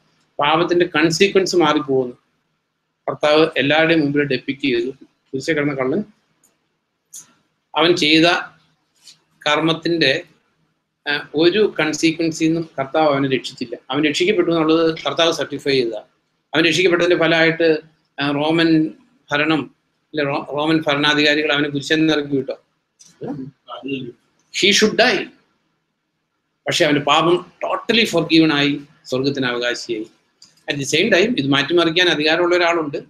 ഇപ്പൊ ഹിസ്കിയായോട് നീ മരിക്കാൻ പോവാന്ന് പറഞ്ഞു. പക്ഷെ ഹിസ്കിയ കരഞ്ഞപ്പോ, കാരണം ദൈവത്തോട് അങ്ങോട്ട് ചോദിക്കാൻ നമുക്ക് റൈറ്റ് ഇല്ല. നോ, തിരുവായ്ക്ക് എതിർവായി ഒന്നുമില്ല. അപ്പോൾ ഇത് ഞാൻ മനസ്സിലാക്കിയുള്ള ഒരു കാര്യം, പാപം ചെയ്താൽ അതിന്റെ കൺസിക്വൻസിൽ നിന്ന് രക്ഷിക്കാൻ നാച്ചുറൽ കൺസിക്വൻസ് വരും. പക്ഷെ മാറ്റി എഴുതാൻ അധികാരമുള്ള ഒരാളുണ്ട്, അത് ദൈവം. അപ്പോൾ അത് നമ്മുടെ ആ മാനസാന്തരത്തിന്റെ തോതനുസരിച്ചും ഹൃദയവേദനയുടെ അളവും അനുസരിച്ചുമൊക്കെ അതിന്റെ പരിണത ഫലങ്ങൾ മാറ്റിത്തരാൻ ദൈവത്തിന് അധികാരമുണ്ട്. അറ്റ് ദി സെയിം ടൈം ഒരു ഡിവൈൻ പ്രിൻസിപ്പിളാണ് വിതയ്ക്കുന്നത് കൊയ്യുക എന്നുള്ളത്. അത് രക്ഷിക്കപ്പെടുന്ന ആ സ്റ്റേജിൽ അത് മാറും. പാപക്ഷമയാണ് രക്ഷയുടെ മെയിൻ ആയിട്ടുള്ള കാര്യം. പാപക്ഷമ അതിന്റെ കൺസിക്വൻസ് മാറുന്നത് ഞാൻ പറഞ്ഞില്ലേ, നമ്മുടെ മാനസാന്തരം വർക്കിംഗ് ഔട്ട് യുവർ സാൽവേഷൻ അനുസരിച്ചിരിക്കും. അപ്പൊ ഇത് എത്ര പറഞ്ഞാലും എനിക്ക് വെരി ഷുവർ ഇത് ദൈവം ഒന്ന് നമ്മുടെ ഹൃദയം തുറന്നില്ലെങ്കിൽ ഈ രക്ഷയെക്കുറിച്ചുള്ള കറക്റ്റ് ആയിട്ടുള്ള ടീച്ചിങ്ങിൽ നമുക്ക് എത്താൻ പറ്റത്തില്ല. നമ്മൾ ഓർത്തിരിക്കേണ്ട ഒരു കാര്യം, എൻഡ് ഓഫ് യുവർ ഫെയ്ത്ത് ആണ് സാൽവേഷൻ ഓഫ് ദി സോൾസ്, അല്ല ബിഗിനിങ് ഓഫ് ദി ഫെയ്ത്ത് അല്ല. ഒരു റേസിലും സ്റ്റാർട്ടിങ് നല്ലതായതുകൊണ്ട് ഒരിടത്തും കിരീടം കിട്ടിയിട്ടില്ല. കിട്ടുമോ? ഒരു 100 മീറ്റർ റേസ് 25 മീറ്റർ വരെ ഏറ്റവും മുമ്പിൽ ഓടുന്ന ആൾക്ക് കിരീടം കിട്ടുമോ? ഇല്ല. You have to complete it, finish it. ആ finishing of the race is more important than the beginning of the race. നിയമത്തിൽ എഴുതിയിരിക്കുന്ന കാര്യങ്ങൾ നമുക്ക് നെഗ്ലക്ട് ചെയ്യാൻ പറ്റത്തില്ല. എസേക്കിയേൽ 18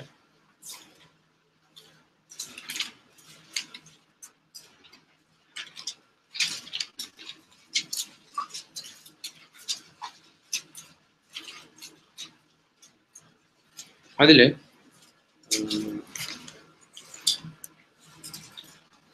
കുറെ നീണ്ട ലിസ്റ്റാണ്. ഞാൻ പെട്ടെന്ന് വായിക്കാം. 19 തുടങ്ങി വായിക്കുമ്പോൾ ഇങ്ങനെ എഴുതിയേക്കുന്നത്,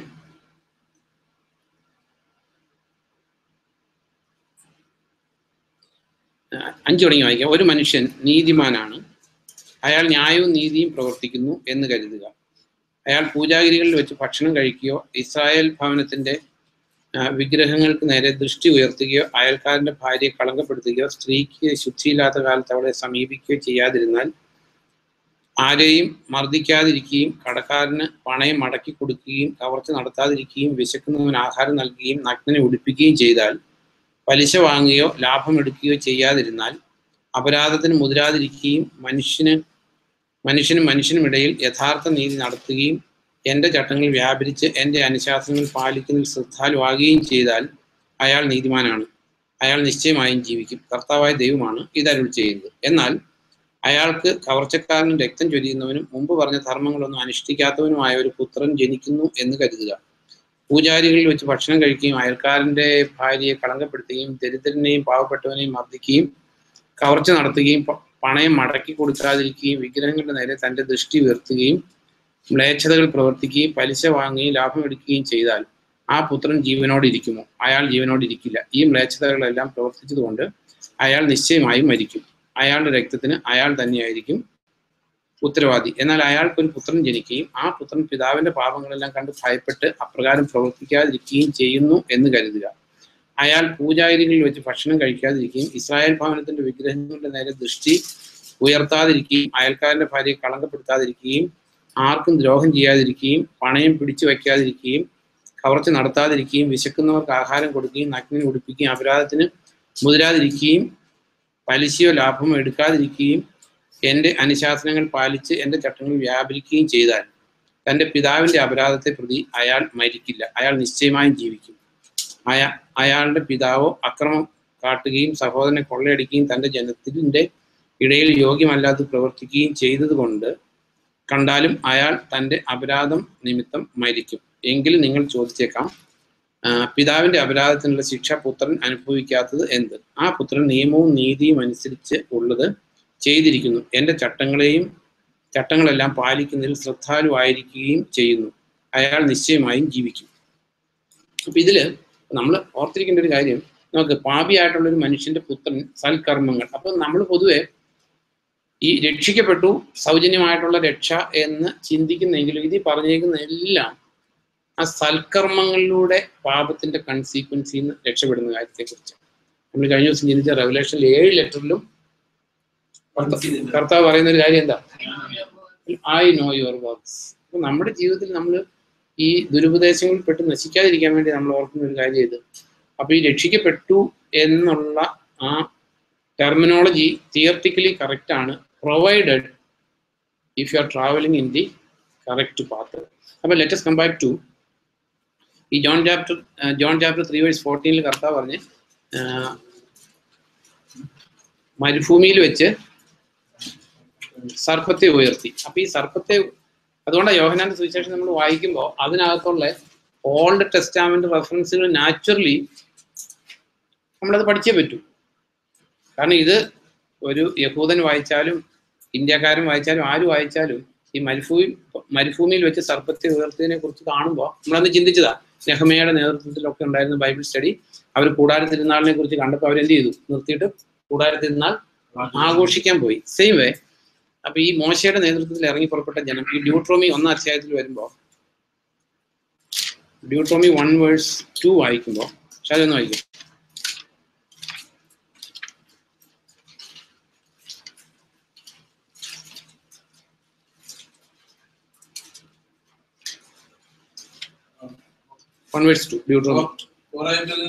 പർവ്വതം വഴി കാദേശ് ബർണയിലേക്ക് 11 ദിവസത്തെ യാത്രയുണ്ട്. അതായത് ഹോറേബിൽ നിന്ന് അവര് സ്റ്റാർട്ട് ചെയ്തിട്ട് അവിടെ ഒരു കാര്യം എഴുതിയപ്പോഴാണ്, അതായത് കാദേശ് ബർണ എന്ന് പറയുന്നത് വാഗ്ദത്ത ഭൂമിയുടെ ബോർഡറാണ്. അങ്ങോട്ട് എത്ര ദിവസം യാത്രയുണ്ട്? 11 ദിവസം യാത്രയുണ്ട്. 2:14 വായിക്കുമ്പോൾ,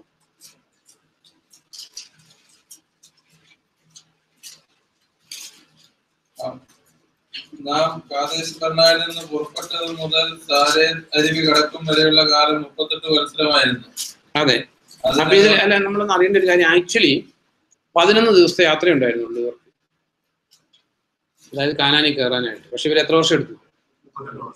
അപ്പൊ നമുക്ക് ഇതിൽ നിന്ന് ഒത്തിരി മെസ്സേജ് ഉണ്ട് എന്തുകൊണ്ട് അവര് 38 വർഷം എടുത്തു. നമുക്കറിയാവുന്ന കാര്യം, സ്റ്റാർട്ടിങ് ഫ്രം ഈ ഡ്യൂട്രോമിയില് അതിന്റെ 7ാം സെന്റൻസ് തുടങ്ങി വായിക്കുമ്പോൾ, നിങ്ങൾ വേണ്ടത്ര കാലം ഈ പർവ്വതത്തിൽ താമസിച്ചു, നിങ്ങൾ ഇവിടം വിട്ട് യാത്ര തിരിച്ച് അമോര്യരുടെ മലമ്പ്രദേശത്തേക്കും അവരുടെ അയൽവാസികളെല്ലാം വസിക്കുന്ന അരാബയിലെ മലമ്പ്രദേശം, സമതലം, നെഗേബ്, സമുദ്രതീരം എന്നിവിടങ്ങളിലേക്കും കനാനിയരുടെ ദേശത്തേക്കും ലെബനോനിലേക്കും മഹാനദിയായ യൂഫ്രട്ടീസ് വരെ പോവുക. ഇത് ആ ദേശം നിങ്ങൾക്കായി ഞാൻ ഒരുക്കിയിരിക്കുന്നു. ശ്രദ്ധിക്കണം, 8ാമത്തെ സെന്റൻസ്, നിങ്ങൾക്കായി ഞാൻ ഒരുക്കിയിരിക്കുന്നു. നിങ്ങളുടെ പിതാക്കന്മാരായ അബ്രാഹമിനും ഇസഹാക്കിനും യാക്കോബിനും നമ്മുടെ പിന്മുറക്കാർക്കും കർത്താവ് വാഗ്ദാനം ചെയ്ത ദേശം നിങ്ങൾ ചെന്ന് കൈവശപ്പെടുത്തുക. അതായിരുന്നു ദൈവത്തിന്റെ കൽപ്പന. അതായത് ഈ ദേശം നിങ്ങൾക്കായിട്ട് ഞാൻ ഒരുക്കിയിരിക്കുന്നതാണ്, നിങ്ങൾ ചെന്ന് കൈവശപ്പെടുത്തുക. അതിന്റെ 19 തുടങ്ങി വായിക്കുമ്പോൾ, ഈ ഇസ്രായേൽക്കാരുടെ ആ വീഴ്ച, ഇത് നമ്മുടെ ജീവിതത്തിന്റെ നിഴല. ഇസ്രായേൽക്കാരുടെ ആ മരുഭൂ യാത്ര എന്ന് നമ്മൾ പറയാറുണ്ട്, മരുഭൂ യാത്ര അതികഠിനം. അതെങ്ങനെ കഠിനമായി തീർന്നുള്ളത് നമ്മൾ ചിന്തിക്കേണ്ടത്. അതിന്റെ 19, നമ്മുടെ ദൈവമായ കർത്താവ് കൽപ്പിച്ച പ്രകാരം നാം ഹോറേബിൽ നിന്ന് പുറപ്പെട്ടു. അപ്പൊ ഇവര് ദൈവമായ കർത്താവ് കൽപ്പിച്ചത് പ്രകാരം പുറപ്പെട്ടത്, ഹോറേബിൽ നിന്ന് പുറപ്പെട്ടു. കർത്താവ് കൽപ്പിച്ചത് എന്തായിരുന്നു? അതിന്റെ 8ാം സെന്റൻസ്, കർത്താവ് വാഗ്ദാനം ചെയ്ത ദേശം നിങ്ങൾ ചെന്ന് കൈവശപ്പെടുത്തുക. ഇതാ ദൈവത്തിന്റെ കൽപ്പന. അതനുസരിച്ച് അവരെന്ത് ചെയ്തു? യാത്ര പുറപ്പെട്ടു. അപ്പൊ നമ്മളെ സംബന്ധിച്ച് ഇങ്ങനെ തന്നെ നമ്മുടെ ക്രിസ്ത്യൻ ജീവിതം, നമുക്ക് വാഗ്ദത്തമുണ്ട്. വാഗ്ദത്തം നൽകിയവൻ വാക്ക് മാറില്ല. അല്ലെങ്കിൽ കർത്താവായ യേശു ക്രിസ്തുവിലുള്ള വിശ്വാസത്താല് നമുക്ക് ഏത് ജീവിത സാഹചര്യത്തെയും അതിജീവിക്കാൻ പറ്റും. ഫിലിപ്പിയ ലേഖനത്തിൽ നമ്മൾ വായിക്കുന്നുണ്ട് 1:6 നിങ്ങൾ ഈ നല്ല പ്രവൃത്തി തുടങ്ങി വെച്ചവൻ അത് ക്രിസ്തു യേശുവിന്റെ ദിനം വരെ പൂർത്തിയാക്കും. അപ്പൊ ഇവർക്കും അതുപോലെ സിമിലർ ആയിട്ട് നമ്മൾ ആ ഓൾഡ് ടെസ്റ്റമെന്റിൽ അവരുടെ അനുഭവം നമ്മുടെ അനുഭവങ്ങൾ കമ്പയർ ചെയ്യണം. അപ്പൊ ഇവർക്കും വാഗ്ദത്തമുണ്ട്. ഇവരോട് പറഞ്ഞേക്കുന്നത് കാനാൻ നിങ്ങൾ ചെന്ന് അത് കൈവശമാക്കുക. നമുക്ക് അതേ വാഗ്ദത്താണ്. ക്രിസ്ത്യ ജീവിതത്തിൽ കർത്താവ് നമ്മളെ കൈവിടിയില്ല, ഉപേക്ഷിക്കില്ല, വഴിക്ക് വിട്ടിട്ട് പോകത്തില്ല, അവൻ നിന്നെ ഉപേക്ഷിക്കുകയില്ല, കൈവിടുകയില്ല എന്ന് അരുളി ചെയ്തിട്ടുണ്ട്. അതുകൊണ്ട് ദ്രവ്യാഗ്രഹത്തിൽ നിന്ന് വിമുക്തമായിരിക്കട്ടെ നിങ്ങളുടെ ഹൃദയം. ഇങ്ങനെയെല്ലാം നമുക്ക് വാഗ്ദത്തമുണ്ട്. അപ്പൊ ഇവിടെ 19 സെന്റൻസിൽ നമ്മുടെ ദൈവമായ കർത്താവ് കൽപ്പിച്ച പ്രകാരം നാം ഹോറബിൽ നിന്ന് പുറപ്പെട്ട് നിങ്ങൾ കണ്ട വിശാലവും ഭീകരവുമായ ആ മരുഭൂമിയിലൂടെ അമോര്യരുടെ മലമ്പ്രദേശത്തേക്ക് വഴിയെ സഞ്ചരിച്ചു. അങ്ങനെ നാം കാദേശ് ബർണയിലെത്തി. അപ്പോൾ ഞാൻ നിങ്ങളോട് പറഞ്ഞു, നമ്മുടെ ദൈവമായ കർത്താവ് നമുക്ക് നൽകിയിരിക്കുന്ന അമോര്യ മലമ്പ്രദേശത്ത് നിങ്ങൾ എത്തിച്ചേർന്നിരിക്കുന്നു. നോക്കൂ, നിന്റെ ദൈവമായ കർത്താവ് ഈ ദേശം നിന്റെ മുമ്പിൽ ഒരുക്കിയിരിക്കുന്നു. പോകൂ, നിന്റെ പിതാക്കന്മാരുടെ ദൈവമായ കർത്താവ് നിന്നോട് അരുൾ ചെയ്തതുപോലെ അത് കൈവശപ്പെടുത്തുക. That was the decision of മോശ. കർത്താവെന്ന് കേട്ട അല്ലെങ്കിൽ കർത്താവിന്റെ വാഗ്ദത്തം അതുപോലെ തന്നെ ജനത്തോട് ഡിക്ലെയർ ചെയ്തു. നമ്മളിവിടെ എത്തി, ഇനി നമ്മൾ എന്ത് ചെയ്യണം? പോയി വാഗ്ദാന ദേശം കൈവശമാക്കുക. അതിന്റെ 21 സെന്റൻസ് 22 ഭയപ്പെടേണ്ട, പരിഭ്രമിക്കുകയും വേണ്ട. അപ്പൊ നമുക്ക് ആലോചിച്ച് ആ മോശയുടെ ലീഡർഷിപ്പിൽ മോശ പറഞ്ഞു. 8 സെന്റൻസ് നമ്മൾ കണ്ടു. ഇനി നിങ്ങൾ പോയി ഇത് ദൈവം പറഞ്ഞേക്കുന്നത് പോയി സ്വന്തമാക്കുക. മോശ അത് തന്നെ ജനത്തോട് പറഞ്ഞു. നമ്മളിവിടെ എത്തി, ഇനി ആ വാഗ്ദത്തം നമ്മൾ പ്രാപിക്കുക. ഭയപ്പെടുകയും വേണ്ട, പരിഭ്രമിക്കുകയും വേണ്ട. അപ്പോൾ നിങ്ങൾ എല്ലാവരും എന്നെ സമീപിച്ച് പറഞ്ഞു. 22 നാം പോകേണ്ട വഴിയും നാം ചെന്നെത്തേണ്ട നഗരങ്ങളും അറിഞ്ഞു വരാൻ സ്ഥല നിരീക്ഷണത്തിന് നമുക്ക് മുമ്പേ ആളുകളെ അയക്കാം. അത് നന്ന് എന്ന് എനിക്ക് തോന്നി. ഇവിടെ ഇസ്രായേൽക്കാരുടെ വീഴ്ച ആരംഭിച്ചു. അപ്പൊ നമ്മുടെ ജീവിതത്തിൽ നമ്മൾ അറിയേണ്ടത് it is A failure of faith. കാരണം നമ്മൾ അബ്രാഹത്തെ കുറിച്ച് വായിക്കുന്നു. അബ്രാഹം ഇവർക്ക് മുമ്പുള്ള ആളാണ്. ഇവർക്ക് ആ മാതൃകയൊക്കെ ഉണ്ട്. അല്ലെ, മോശയ്ക്ക് അറിയാം. ഇവർക്ക് എഴുതി കിട്ടിയേക്കുന്ന സ്ക്രിപ്ചർ ഇല്ലെങ്കിലും ഇവർക്ക് വാമൊഴിയായിട്ട് ഈ ഹിസ്റ്ററി എല്ലാം അറിയാം. അബ്രാഹത്തോട് പറഞ്ഞു എങ്ങോട്ടേക്കെന്ന് അറിയാതെ, അല്ലെങ്കിൽ കാനാൻ ദേശത്തേക്ക് പോകാൻ പറഞ്ഞപ്പോൾ ഇവർക്ക് കിട്ടിയേക്കുന്ന അനുഗ്രഹങ്ങളെല്ലാം അബ്രാഹത്തിന്റെ ബേസിലാണ്. അബ്രാഹത്തോട് പോകാൻ പറഞ്ഞപ്പോൾ അവിടെയാണ് നമ്മളും മോശയും, കാരണം നമ്മൾ മോശയോ അല്ലെങ്കിൽ പൂർവ്വപിതാക്കന്മാരുടെ തെറ്റോ കുറ്റോ കണ്ടുപിടിക്കാനല്ല അവരുടെ ജീവിതത്തിലെ പരാജയവും നമുക്ക് വേണ്ടിയാണ്. എന്തിനു വേണ്ടിയാ? നമുക്ക് ആ പരാജയം വരാതിരിക്കാൻ വേണ്ടിയിട്ട്. അബ്രാഹത്തോട് പോകാൻ പറഞ്ഞപ്പോൾ എവിടേക്കെന്ന് അറിയാതെ അബ്രാഹം ഇറങ്ങി പുറപ്പെട്ടു. മോശയും അങ്ങനെ തന്നെ സ്റ്റാർട്ട് ചെയ്തു. പക്ഷെ കൂടെ ഉള്ളവർ പറഞ്ഞു അത് പോയി ഒന്ന് സ്ഥലമൊക്കെ ഒന്ന് നിരീക്ഷിക്കുന്നത് എന്താണെങ്കിലും നല്ലതാണ്. അപ്പോൾ മോശയ്ക്കും പെട്ടെന്ന് അവിടെയാണ് ഈ മനുഷ്യബുദ്ധിയും ദൈവത്തിലുള്ള വിശ്വാസവും കൂടി ഫൈറ്റ് ചെയ്യുന്ന സിറ്റുവേഷൻസ് എല്ലാ മനുഷ്യൻ്റെയും ജീവിതത്തിൽ വരും, എല്ലാവരുടെയും ജീവിതത്തിൽ വരും. അതിനകത്തൊരു വിഡ്ഢിയെ പോലെ വിശ്വാസത്തിൻ്റെ ഒരു സ്റ്റെപ്പ് എടുക്കാൻ നമുക്ക് പറ്റിയാൽ നമ്മുടെ ക്രിസ്ത്യ ജീവിതം വിക്ടോറിയസ് ആയിരിക്കും. അല്ലെങ്കിൽ ഈ മരുഭൂമിയിൽ നമ്മൾ നട്ടം തിരിയേണ്ടി വരും. കാരണം വിശ്വാസത്താൽ അല്ലാതെ ക്രിസ്ത്യ ജീവിതം ജീവിക്കുക എന്ന് പറയുന്നത് ഇംപോസിബിളാണ്. പൗലോസ് പറഞ്ഞു, ഞാൻ ക്രിസ്തുവിനോട് കൂടി ക്രൂശിക്കപ്പെട്ടിരിക്കുന്നതിന് ഞാനല്ല, ക്രിസ്തു എന്നിൽ ജീവിക്കുന്നു, ഇനിമേൽ ഞാൻ ജീവിക്കുന്നതോ ദൈവത്തിനുള്ളത്. നമ്മൾ നോക്കും, നമ്മുടെ പല താലന്തുകൾ കൊണ്ട് ജീവിക്കാൻ പരിശ്രമിക്കും, നമ്മൾ പൈസ കൊണ്ട് ജീവിക്കാൻ പരിശ്രമിക്കും, അല്ലെങ്കിൽ അധ്വാനിച്ച് കുറേയോടെ പൈസ ഉണ്ടാക്കിയാൽ നമ്മുടെ ലൈഫ്, ക്രിസ്ത്യൻ ലൈഫ് ഇത്തിരിയോടെ ബെറ്റർ ആകും. അങ്ങനെ ആരും ചിന്തിക്കാറില്ല. പക്ഷെ ക്രിസ്ത്യൻ ലൈഫ് ബെറ്റർ ആകാൻ ഇത് പണം കൊണ്ടോ സമ്പത്ത് കൊണ്ടോ ഇംപോസിബിളാണ്. കാരണം ഇതിനകത്തെ കറൻസി എന്ന് പറയുന്നത്, ഇപ്പൊ നമുക്ക് ഓരോ രാജ്യത്ത് ഒരു കറൻസി ഉള്ള പോലെ തന്നെ ക്രിസ്ത്യൻ ലൈഫിലെ കറൻസി എന്ന് പറയുന്നത് വിശ്വാസം. ഇനിമേൽ ഞാൻ ജീവിക്കുന്നതോ കയ്യിലുള്ള ഡോളറിന്റെ അളവ് കൊണ്ടല്ല, ക്രിസ്തു യേശുവിലുള്ള വിശ്വാസം കൊണ്ടാണ്. അപ്പൊ നമ്മൾ എത്രത്തോളം വിശ്വാസം നമുക്ക് കൂടുതലുണ്ടോ നമ്മുടെ ലൈഫ് വളരെ ലൈറ്റ് ആയിരിക്കും ക്രിസ്ത്യൻ ലൈഫിൽ. അതാണ് റോമൻസ് 12 നമ്മൾ വായിക്കുന്നത്, ഓരോരുത്തരും തനിക്ക് ലഭിച്ചിരിക്കുന്ന വിശ്വാസത്തിന്റെ തോത്. ഇത് രക്ഷ നൽകുന്ന വിശ്വാസമല്ല, ഇത് കർത്താവിൽ നിന്ന് പ്രാപിക്കുന്ന വിശ്വാസം, കർത്താവിൽ നിന്ന് കിട്ടുന്ന വിശ്വാസമാണ്. നമുക്ക് one of the gifts of the holy spirit തന്നെ ഫെയ്ത്താണ്. അപ്പൊ അത് ദൈവത്തിൽ നിന്ന് കിട്ടുന്ന ഫെയ്ത്താണ്. അപ്പൊ ഇവിടെ മോശയ്ക്ക് തോന്നി അത് നന്ന് എന്ന് എനിക്കും തോന്നി. ഇത് നമ്മുടെ ജീവിതത്തിൽ നമ്മൾ ഡെയിലി ഫേസ് ചെയ്യുന്ന സിറ്റുവേഷൻസ്. നമ്മളൊരു ജോലിക്ക് ട്രൈ ചെയ്തു, അല്ലെങ്കിൽ നമ്മൾ എന്താ പറയുക, ദൈവത്തിന്റെ പ്രമാണം പലപ്പോഴും അനുസരിക്കുമ്പോൾ മെറ്റീരിയലി ഓർ ഫിസിക്കലി നമ്മൾ മറ്റു പലരെക്കാൾ ഇത്തിരി പുറകോട്ട് പോകുന്ന അവസ്ഥകൾ യു മേ ഫീൽ. നമ്മളിത്തിരി മറ്റുള്ളവരെക്കാൾ ലോകത്തിന്റെ സ്റ്റാൻഡേർഡ് അനുസരിച്ച് പുറകെ നിൽക്കുന്നതായിട്ട് നമുക്ക് തന്നെ തോന്നും, അങ്ങനെയൊക്കെ തോന്നും. ബട്ട് അൾട്ടിമേറ്റ് വിക്ടറി കർത്താവിൻ്റെ മക്കളുടേതായിരിക്കും. എവിടെ എനി ഹിസ്റ്ററി ബൈബിളിൽ നിന്ന് എടുത്ത് നോക്കിയോ, ലോകത്തിലെ ഹിസ്റ്ററി എടുത്ത് നോക്കിയോ, നമുക്ക് കാരണം താൽക്കാലികമായിട്ടുള്ള ഒരു പരാജയം പലപ്പോഴും ദൈവം അല്ലെങ്കിൽ താൽക്കാലികമായിട്ടുള്ള ഒരു നമ്മൾ ചെറുതാകുന്ന ഒരു അവസ്ഥ ദൈവം അനുവദിക്കുന്നത് നമ്മുടെ വിശ്വാസത്തെ അറിയാൻ വേണ്ടിയിട്ടാണ്. കാരണം ഈ ദൈവത്താൽ, ഈ ദാവീദ് പറഞ്ഞാൽ ഈ ദൈവത്താൽ ഞാൻ ഈ മതിൽ ചാടിക്കിടക്കും, അല്ലെങ്കിൽ ഈ ദൈവത്താൽ ഞാൻ ഈ ശത്രുസേനയ്ക്കെതിരെ പാഞ്ഞെടുക്കും, അല്ലെങ്കിൽ ശദ്രക്കും മേശയ്ക്കും അഭിനയവും പറഞ്ഞ പോലെ ഈ തീയിൽ നിന്ന് രക്ഷപ്പെടുന്നതല്ല നമ്മുടെ ഫസ്റ്റ് പ്രയോറിറ്റി. കൃത്യത ദൈവത്തെ അനുസരിച്ച് ദൈവത്തെ വിശ്വസിച്ച് ഉറച്ചു നിൽക്കുക എന്നുള്ളതാണ്. അപ്പൊ ഇത് മോശയ്ക്ക് നന്നെന്ന് തോന്നി. അത് കഴിഞ്ഞപ്പോൾ ഇനി ഇതിന്റെ റീമെയിനിങ് ഹിസ്റ്ററി അറിയണമെങ്കിൽ we have to go to Numbers 13. കാരണം ഈ നമ്പേഴ്സ് 13 വായിക്കുമ്പോൾ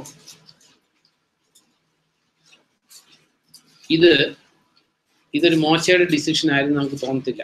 ഇതൊക്കെ നമുക്ക് ബൈബിൾ സിമ്പിൾ ആണെങ്കിലും നമ്മൾ പഠിച്ചില്ലെങ്കിൽ പലതും മനസ്സിലാകത്തില്ല. 13 ഇവിടെ നമുക്ക് എന്ത് തോന്നും? ചാരന്മാര് ആരയച്ചെന്ന് തോന്നും? അല്ല, അയച്ചു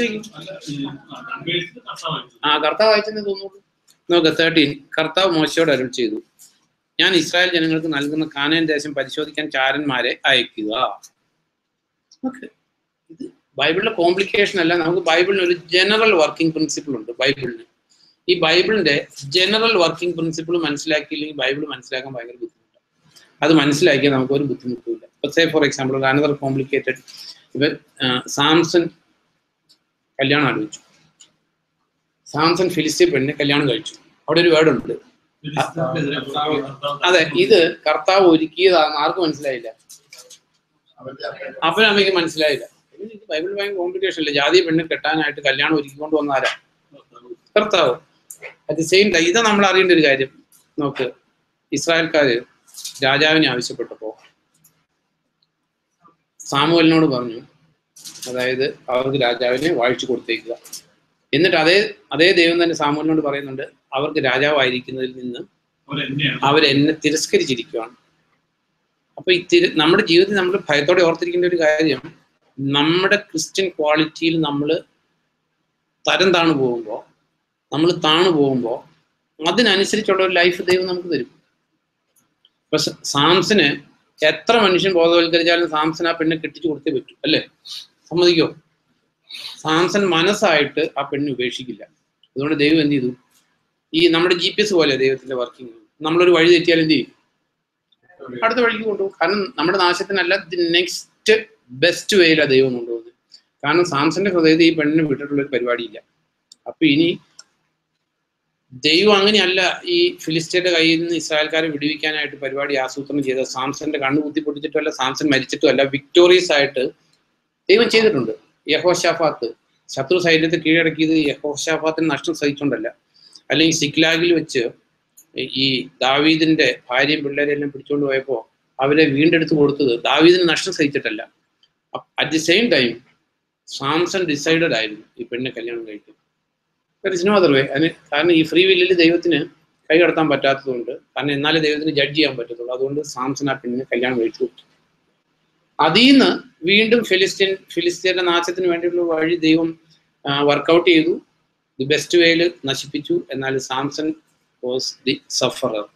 സെയിം വേ ഇവിടെ നമ്മൾ വായിക്കുമ്പോൾ 13:1 വായിക്കുമ്പോൾ കർത്താവ് മോശയോട് അരുൾ ചെയ്തു, ഞാൻ ഇസ്രായേൽ ജനങ്ങൾക്ക് നൽകുന്ന കാനാൻ ദേശം പരിശോധിക്കാൻ ചാരന്മാരെ അയക്കുക. അതുകൊണ്ടാണ് ഇത് വായിക്കുന്ന ഒരാൾക്ക് ഡ്യൂട്രോമി വായിക്കുന്ന അതും തമ്മിൽ യഥാർത്ഥമായിട്ടൊന്ന് മനസ്സിലാക്കിയില്ലെങ്കിൽ ടോട്ടൽ കോംപ്ലിക്കേറ്റഡ് ആണ്. അപ്പൊ ദൈവം തന്നെയല്ലേ അയച്ചത്. പക്ഷെ അവിടെ നമ്മൾ കാണുന്നത് ആൾക്കാർ വന്ന് കർത്താവിനോട് പറഞ്ഞു, അല്ല മോശയോട് പറഞ്ഞു, ഇതൊന്നും ഒരു സ്പൈ വർക്ക് ചെയ്താൽ നല്ലതായിരിക്കും, നമുക്കറിയില്ല, ശത്രുവിന്റെ ശക്തിയൊന്നും അറിയത്തില്ല, നമുക്ക് ശത്രുവിനെ ഒന്ന് വെയ് ചെയ്യാം. അപ്പൊ ഇതിനകത്താണ് motive is more important than what you are doing. കാരണം മറ്റൊരു സമയത്ത് ജോഷു അയക്കുന്നുണ്ട് സ്പൈസിന്, ഇല്ലേ? ഓർക്കുന്നു? ജോഷു അയച്ചത് സ്പൈ വലുതാണോ ചെറുതാണോ എന്ന് അറിയാൻ വേണ്ടിയിട്ടല്ല, അവിടുത്തെ സിറ്റുവേഷൻ മനസ്സിലാക്കിയിട്ട് അവർ കീഴടക്കാൻ വേണ്ടിയിട്ടായിരുന്നു ജോഷു അയച്ചത്. His motive was perfectly all right. പക്ഷെ മോശയും കൂട്ടരും അയച്ചത് ശത്രുവിന്റെ ശക്തി അറിയാനായിരുന്നു. അവർ കൊണ്ടുവരുന്ന റിപ്പോർട്ടും അത് തന്നെയായിരുന്നു. അവിടെ മുഴുവൻ മല്ലന്മാരാണ്, സ്ഥലമൊക്കെ നല്ലതാണ്, പക്ഷെ നമുക്കത് കീഴടക്കാൻ പറ്റത്തില്ല. അപ്പൊ നമ്മുടെ ജീവിതത്തിൽ ഇതിൽ ഭയത്തോടെ ഓർത്തിരിക്കേണ്ട ഒരു കാര്യം, you can lead different levels of Christian life. അതുകൊണ്ട് സ്വർഗരാജ്യത്തിൽ വലിയവൻ കർത്താവ് പറഞ്ഞു, സ്വർഗരാജ്യത്തിലെ ഏറ്റവും ചെറിയവൻ പഴയ നിയമ വിശുദ്ധനേക്കാൾ വലിയവനായിരിക്കും. സ്വർഗരാജ്യത്തിൽ വലിയവനുണ്ട്, ചെറിയവനുണ്ട്, ഇടത്തരക്കാരനുണ്ട്. ഇത് ദൈവം ആക്കി വെക്കുന്നതല്ല, നമ്മുടെ സ്റ്റാറ്റസ് നിശ്ചയിക്കുന്ന ആരാ? നമ്മൾ തന്നെയാണ്. നമ്മൾ വായിക്കുന്നുണ്ട് ഒരു 2 തിമോത്തി, ഒരു ഭവനത്തില് മരം കൊണ്ടുള്ളതും പ്ലാസ്റ്റിക് കൊണ്ടുള്ളതും, പ്ലാസ്റ്റിക് ഒന്നും ബൈബിളിലില്ല, മരം കൊണ്ടുള്ളതും സ്വർണം കൊണ്ടുള്ളതും വെള്ളി കൊണ്ടുള്ളതും ഇരുമ്പ് കൊണ്ടുള്ള ഒക്കെ പാത്രങ്ങളുണ്ട്. പക്ഷെ ഈ ക്രിസ്തീയ കോളത്തിലെ ഒരു പാത്രത്തിൽ അല്ല, ഒരു ഭവനത്തിലുള്ള വെള്ളിപ്പാത്രത്തെ സ്വർണ്ണാക്കാൻ പറ്റില്ല. പറ്റുമോ? പക്ഷെ ക്രിസ്തീയ കുടുംബത്തിലെ വെള്ളിപ്പാത്രത്തെ സ്വർണ്ണാക്കാൻ പറ്റും, പ്രൊവൈഡഡ് എന്ത് ചെയ്താല തന്നെ ശുദ്ധീകരിച്ചാലെന്ന് പറഞ്ഞാല് അവിടെ ഈ നമ്മൾ ശുദ്ധീകരിക്കാൻ അവിടെ എഴുതിയേക്കുന്ന വേർഡ് എന്താ ഇംഗ്ലീഷിൽ? എന്താ അക്ഷരം? അല്ലല്ലോ, ശുദ്ധീകരിക്കാൻ എന്നുള്ള എഴുതിയേക്കുന്ന വേർഡ് സാങ്ക്ടിഫൈ. അപ്പൊ ഒരുവൻ തന്നെ ശുദ്ധീകരിച്ചാലെന്ന് പറഞ്ഞാൽ നമുക്ക് ജനറൽ ആയിട്ടുള്ള ഒരു ജനറൽ ഐഡിയ നമുക്ക് കിട്ടുന്നത്. ഒരുവൻ തന്നെ സാങ്ക്ടിഫൈ ചെയ്താലെന്ന് പറഞ്ഞ വാക്കിന്റെ അർത്ഥം എന്താ? അതായത് the more you R setting apart your life only for the Lord. ഈ കോൾഗേറ്റിന്റെ ഒരു ഇത് ഞാൻ വായിച്ചിട്ടുണ്ട്. കോൾഗേറ്റ് എന്ന് പറഞ്ഞാൽ പല്ല് കഴിക്കുന്ന കോൾഗേറ്റ്, അതിന്റെ ഒരു മനുഷ്യന്റെ പേരാ കോൾഗേറ്റ് എന്നുള്ളത്. കോൾഗേറ്റ് എന്ന് പറഞ്ഞ ആള് രക്ഷിക്കപ്പെട്ട ആളായിരുന്നു. ഈ രക്ഷിക്കപ്പെട്ട ആള് ഈ ബിസിനസ് തുടങ്ങിയപ്പോ ദശാംശം കർത്താവിന്റെ കാര്യങ്ങൾക്കുമായിട്ട് മാറ്റി വെച്ചു. കുറെ കഴിഞ്ഞപ്പോൾ 10%, കുറെ കഴിഞ്ഞപ്പോൾ 20% മാറ്റി വെച്ചു, കുറെ കഴിഞ്ഞപ്പോൾ 30% മാറ്റി വെച്ചു, കുറെ കഴിഞ്ഞപ്പോൾ 50%. അങ്ങനെ finally he set apart 90% for divine things and 10% കൊണ്ടെങ്കിലും അങ്ങനെ കാര്യങ്ങളും ഇതെല്ലാം നിറവേറ്റി. സെയിം വേ നമ്മുടെ ജീവിതത്തിൽ the more you are sanctifying, നമ്മൾ രക്ഷിക്കപ്പെടുമ്പോൾ നമ്മൾ ഒട്ടും സാങ്ക്ടിഫൈഡ് അല്ല. നമ്മൾ എന്താ പറയുന്നത് 50-50 അല്ല, നമ്മൾ 90-10 മുഴുവൻ ലോകത്തിന് വേണ്ടിയാണ്. അതുകൊണ്ട് രക്ഷിക്കപ്പെട്ടില്ലെന്നും അർത്ഥമില്ല. അപ്പൊ കുരിശിൽ കിടന്ന കള്ളൻ എക്സാമ്പിളാണ്, കർമ്മത്താൽ അല്ലാത്ത രക്ഷയുടെ ഏറ്റവും വലിയ എക്സാമ്പിളാണ് കുരിശിൽ കിടന്ന കള്ളൻ.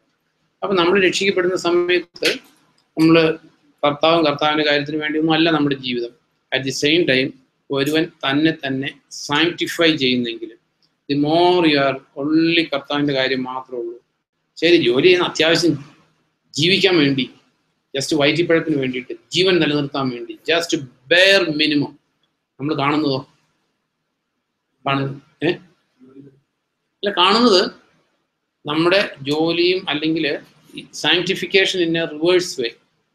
അതായത് നമ്മൾ രക്ഷിക്കപ്പെടുമ്പോൾ നമ്മൾ ലോകത്തിന് വേണ്ടി അല്ലെങ്കിൽ ഈ ലോകത്തിന്റെ അട്രാക്ഷൻസിന് വേണ്ടി എത്ര സമയവും കാര്യങ്ങളും ചെലവഴിക്കുന്നു.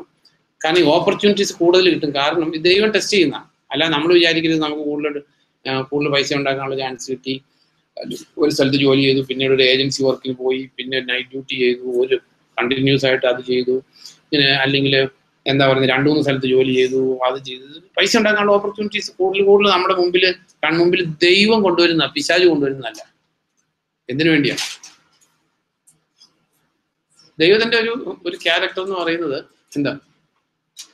മനുഷ്യനെ ടെസ്റ്റ് ചെയ്യുക എന്നുള്ളത് ദൈവത്തിന്റെ ക്യാരക്ടർ. ഈ Proverbs 23 എടുക്കുമ്പോൾ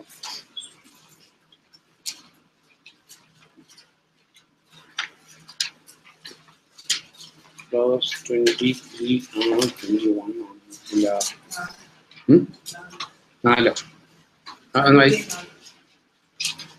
അല്ലല്ലോ 23 ആയിരിക്കില്ല ഒരു പക്ഷേ 21 ആണ്. നോക്കട്ടെ, അതെ 21 വേഴ്സ് 2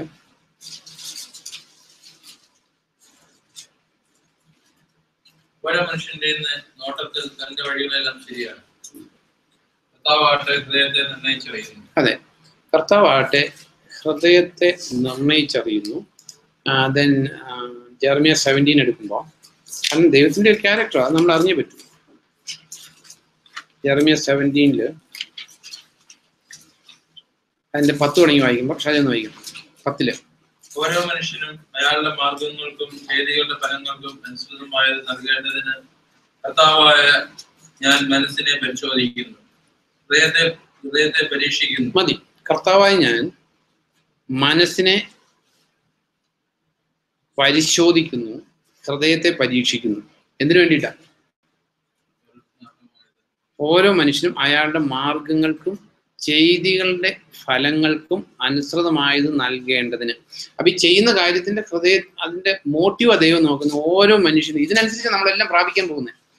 അപ്പോൾ ഓരോ മനുഷ്യനും അയാളുടെ മാർഗങ്ങൾക്കും ചെയ്തികളുടെ ഫലങ്ങൾക്കും അനുസൃതമായത് നൽകേണ്ടതിന് കർത്താവായ ഞാൻ മനസ്സിനെ പരിശോധിക്കുന്നു, ഹൃദയത്തെ പരീക്ഷിക്കുന്നു. അപ്പൊ അതുകൊണ്ടാണ് നമ്മൾ ഇവിടെ ഈ നമ്മൾ ചിന്തിച്ച കാര്യം മോശയുടെ അടുത്ത് വന്ന ആൾക്കാർ പറഞ്ഞു നമുക്കിതൊന്ന് പോയി നോക്കുന്നത് നല്ലതായിരിക്കും. അപ്പോൾ ശരിക്ക് മനുഷ്യന്റെ ബുദ്ധിയും ഈ ദൈവവചനത്തിലുള്ള വിശ്വാസവും കൂടി ടെസ്റ്റ് ചെയ്യുന്ന ഒരു സിറ്റുവേഷൻ. അതുകൊണ്ടാണ് പ്രോവേർബ്സ് 3 എടുക്കുമ്പോൾ ഇത് നമ്മളൊന്ന് മനസ്സിലാക്കേണ്ട കാര്യം. കാരണം അല്ലെങ്കിൽ ബൈബിൾ നമുക്ക് മനസ്സിലാക്കാൻ പറ്റത്തില്ല. ഇപ്പൊ സാംസന്റെ കാര്യം നമുക്ക് മനസ്സിലാക്കാൻ പറ്റത്തില്ല, ഇസ്രായേൽക്കാർക്ക് രാജാവിന് കൊടുത്ത കാര്യം മനസ്സിലാക്കാൻ പറ്റത്തില്ല, അല്ലെങ്കിൽ ഈ മോശയുടെ പരാജയം മനസ്സിലാക്കാൻ പറ്റത്തില്ല. പ്രോവേർബ്സ് 3:7 വായിക്കുമ്പോൾ വായിക്കും.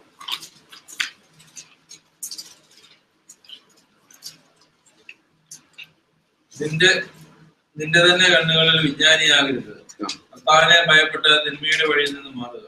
അതിന്റെ 5ാം സെന്റൻസ്, പൂർണ്ണ ഹൃദയത്തോടെ നീ കർത്താവിൽ ആശ്രയം അർപ്പിക്കുക, അല്ലാതെ നിന്റെ തന്നെ ഉൾക്കാഴ്ചയെ ആശ്രയിക്കരുത്. അതെ, 7ാമത്തെ സെന്റൻസും അതിന്റെ തന്നെ ഇതാണ്, നിന്റെ കണ്ണുകളിൽ നീ വിജ്ഞാനി ആകരുത്.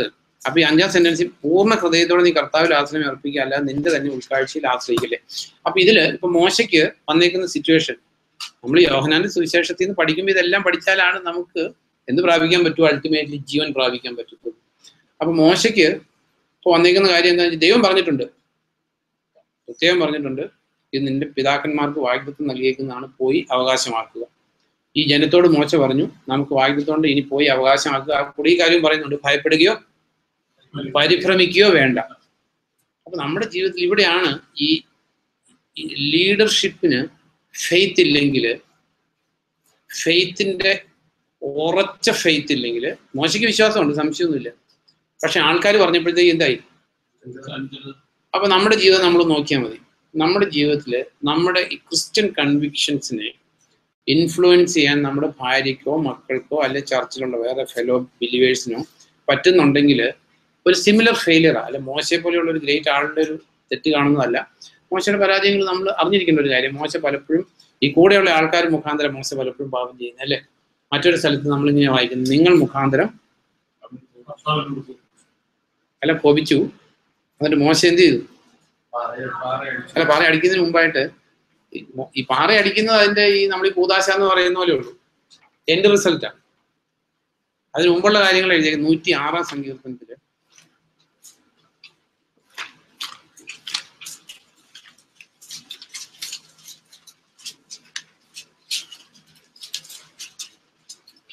അതിന്റെ 32 തുടങ്ങി വായിക്കുമ്പോ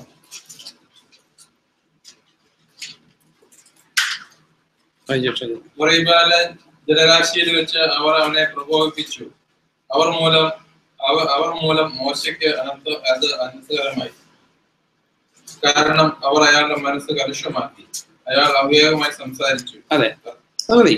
അപ്പൊ ഇതില് എഴുതിയേക്കുന്ന മെറിബായിലെ ജലരാശിയിൽ വെച്ച് അവർ അവനെ പ്രകോപിപ്പിച്ചു, അവർ മൂലം അത് മോശയ്ക്ക് അനർത്ഥകരമായി. കാരണം അവർ അയാളുടെ മനസ്സ് കലുഷമാക്കി, അയാൾ അവിവേകമായി സംസാരിച്ചു. അപ്പോ നോക്കി, ഇത് നമ്മുടെയൊക്കെ അനുദിന ജീവിതത്തിൽ ഇപ്പൊ നോക്കി, പലപ്പോഴും ഇപ്പൊ ഭാര്യ പറയുന്ന ചില കാര്യങ്ങൾ ചിലപ്പോൾ മനുഷ്യന് പിടിച്ചാൽ കിട്ടാത്ത രീതിയിൽ പ്രൊവോക്കേറ്റീവ് ആയിരിക്കും ചിലപ്പോൾ. കാരണം ഇതെല്ലാം ദൈവം വെച്ചേക്കുന്ന സിറ്റുവേഷൻ എന്തിനു വേണ്ടി വെച്ചേക്കുന്ന, അതായത് ചുവല്ലാതെ സംസാരിക്കുന്ന ഒരു ഭാര്യനെ കൂടെ വെച്ചേക്കുന്ന എന്തിനു വേണ്ടിയാ? നന്നാക്കാനല്ല, എന്തിനാ? ടെസ്റ്റ് ചെയ്യാൻ വേണ്ടിയാ. അപ്പൊ ഈ മോശയുടെ കൂടെ ആൾക്കാർ ദൈവം അറിഞ്ഞു തന്നെ വെച്ചേക്കുന്നത്. ദൈവം അറിയാതെ ലോകത്തിൽ ഒന്നും സംഭവിക്കുന്നില്ല, ദൈവത്തിന്റെ കൺട്രോളിലല്ലാതെ ഒരു കാര്യമില്ല. ദൈവത്തിന് ബൈ ചാൻസ് ആയിട്ട് സംഭവിക്കുന്ന ഒരു കാര്യങ്ങളുമില്ല. Is in control of everything. അതാ നമ്മുടെ പ്രത്യാശയുടെ ഉറപ്പ്. നമ്മൾ വായിക്കുന്നുണ്ട് ജഡ്ജസില്, അറിയാവുന്ന സ്ഥലങ്ങളിൽ ഒന്ന് യാത്ര ചെയ്യുന്നത് സന്തോഷകര. ജഡ്ജസ് 3-ല് വായിക്കുന്ന സ്ഥലം അറിയാവുന്ന സ്ഥലമാണ്. 3-യുടെ സ്റ്റാർട്ടിങ് വായിക്കുമ്പോൾ നമ്മളിത് ചിന്തിക്കുന്നത് ഈ ഫെയിലിയേഴ്സ് പഠിക്കാനല്ല, നമ്മൾ ജീവൻ പ്രാപിക്കണമെങ്കിൽ ഈ തെറ്റുകൾ നമ്മുടെ ജീവിതത്തിൽ നിന്ന് ഒഴിവാക്കിയേ പറ്റൂ. There is no other way. Judges 3:1 തുടങ്ങി വായിക്കുമ്പോൾ വായിക്കാം. അനുഭവങ്ങളില്ലാത്ത ഇസ്രായേലിനെ മുഴുവൻ പരീക്ഷിക്കുന്നതിനും യുദ്ധം അനുഭവിച്ചിട്ടില്ലാത്ത ഇസ്രായേൽക്കാരുടെ തലമുറകളെ യുദ്ധം അറിയിക്കുന്നതിനും അഭ്യസിപ്പിക്കുന്നതിനും കർത്താവ് അവശേഷിപ്പിച്ച ജനതകളാണ് ഇവ. ഇനിയിപ്പോ ജനതകളുടെ പേര് അറിയേണ്ട ആവശ്യമില്ല. അപ്പൊ നമ്മുടെ ദൈവം ഇസ്രായേൽക്കാരെ യുദ്ധം അഭ്യസിപ്പിക്കുന്നതിന് ഈ പറഞ്ഞ എല്ലാ മോട്ടീവും ഉണ്ട്. അല്ലെങ്കിൽ ടെസ്റ്റ് ചെയ്യാൻ വേണ്ടി മാത്രമല്ല, യുദ്ധം അഭ്യസിപ്പിക്കുന്നതിന് പിന്നെ എന്തിനൊക്കെ വേണ്ടിയാ? അതെ, പരീക്ഷിക്കുന്നതിന് വേണ്ടിയിട്ട്. അപ്പൊ എന്ന് പറഞ്ഞേക്കുന്ന പോലെ ഇത് നമ്മൾ ഇസ്രായേൽക്കാരുടെ ഈ കാര്യം വായിക്കും. അപ്പൊ സെയിം കാര്യം നമ്മുടെ ജീവിതത്തിൽ ദൈവം ചെയ്യുന്നുണ്ടെന്ന് നമ്മൾ പലപ്പോഴും ഓർമ്മിക്കാറില്ല. അപ്പൊ നമ്മുടെ ജീവിതത്തിലോ നമുക്കിപ്പോൾ മോശയുടെ കൂടെ ഉണ്ടായിരുന്ന ആൾക്കാർ അവർ സോ പ്രൊവോക്കേറ്റീവ് ആയിട്ടുള്ള സിറ്റുവേഷൻ മോശയ്ക്ക് ഉണ്ടാക്കി. അപ്പൊ മോശ പറയുന്നത് എന്താ? അല്ല, എന്തായിരുന്നു എന്തായിരുന്നു ചോദിച്ചത്?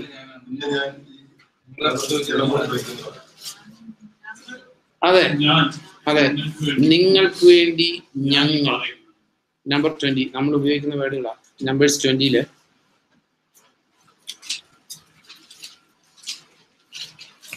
ഇതൊക്കെ നമ്മുടെ വീടുകളിൽ നമ്മൾ സംസാരിക്കുമ്പോൾ ഇതൊക്കെ വരാറുണ്ടോ എന്ന് ടെസ്റ്റ് ചെയ്യുന്നതല്ല. അതിന്റെ 20:10 തുടങ്ങി വായിക്കുമ്പോൾ മോശയും അഹ്റോനും കൂടി സഭയെ പാറയുടെ മുമ്പിൽ വിളിച്ചുകൂട്ടി. മോശ അവരോട് പറഞ്ഞു, ഇങ്ങനെ ശ്രദ്ധിക്കണേ, നിഷേധികളെ കേൾക്കൂ. നമ്മുടെ വായിൽ നിന്ന് എന്താ പറയുക, നമ്മൾ സത്യവേദ പുസ്തകത്തിൽ ടെർമിനോളജിയാണ് ഉപ്പിനാൽ രുചി വരുത്തിയത് നമ്മുടെ വായിൽ നിന്ന് പറയുന്നത്, അല്ലേ? ഒരു രക്ഷിക്കപ്പെട്ട ഒരാൾ സംസാരിക്കുമ്പോൾ അതിനകത്തൊരു മൈൽഡ് ക്യാരക്ടർ ഉണ്ടായിരിക്കണം, ഒരു അട്രാക്ഷൻ ഉണ്ടായിരിക്കണം, ഒരു ഹ്യൂമിലിറ്റി ഉണ്ടായിരിക്കണം. ഈ ഹ്യൂമിലിറ്റി ഉണ്ടാക്കിയാൽ 2 ദിവസം കഴിയുമ്പോൾ മാറിക്കോളും. നാച്ചുറലി ഉണ്ടാകണം, ഹ്യൂമിലിറ്റി ഉണ്ടായിരിക്കണം, ഇതൊക്കെ ഉണ്ടായിരിക്കണ്ട. പക്ഷെ ഇവിടെ മോശം ഇപ്പൊ പറയുമ്പോൾ നിഷേധികളെ കേൾക്കും, ഈ പാറയിൽ നിന്ന് ഞങ്ങൾ നിങ്ങൾക്കായി വെള്ളം പുറപ്പെടുവിക്കണമോ? അപ്പൊ ഇവിടെ ഇപ്പൊ ദൈവത്തിന്റെ വേറൊരു യൂസ്ലെസ് സെർവന്റ് മോശ. നമ്മളെല്ലാം ആയിരിക്കുന്ന പോലെ തന്നെ ദൈവത്തിന്റെ മുമ്പിൽ മനുഷ്യൻ എന്താ ഉള്ളത്? ഒന്നുമല്ലാത്തൊരു ഒരു ജീവി. സ്വർഗത്തിൽ നിന്ന് ദൈവം മനുഷ്യപുത്രരെ എല്ലാം വീക്ഷിക്കുന്നു. അവർ കേവലം പൊടി എന്ന് എണ്ണുന്നു. ദുഷ്ടന്റെ അഹങ്കാരം കണ്ടിട്ട് സ്വർഗത്തിൽ നിന്ന് ദൈവം ചിരിക്കുന്നു. കാരണം ഇത്ര ഉള്ളെന്നുള്ള കാര്യം അറിയാം ദൈവത്തിന്. അപ്പൊ ഇങ്ങനെയുള്ള മനുഷ്യൻ. അപ്പൊ ഇവിടെ മോശ പറയാണ്, നിങ്ങൾക്ക് വേണ്ടി ഞങ്ങൾ വെള്ളം പുറപ്പെടുവിക്കണം. ഇത് ഈ ദൈവവേലക്കാർക്കും ദൈവശുശ്രൂഷക്കാർക്കും ഒക്കെ ഒന്ന് അറിഞ്ഞിരിക്കേണ്ട ഒരു കാര്യമാണ്. അതായത് ദൈവം എന്തെങ്കിലും ഒരു പ്രാപ്തിയോ കഴിവോ നമുക്ക് തന്നിട്ടുണ്ടെങ്കിൽ ഇത് ദൈവത്തിൻ്റെതാണെന്നുള്ള കാര്യം നമ്മൾ പലപ്പോഴും മറക്കും. നമുക്ക് മക്കളെ തന്നിട്ടുണ്ടെങ്കിൽ പലപ്പോഴും പേരൻസിന് മക്കളെ കുറിച്ചുള്ള പൊസസീവ്നെസ് ഉണ്ടാകാറുണ്ട്.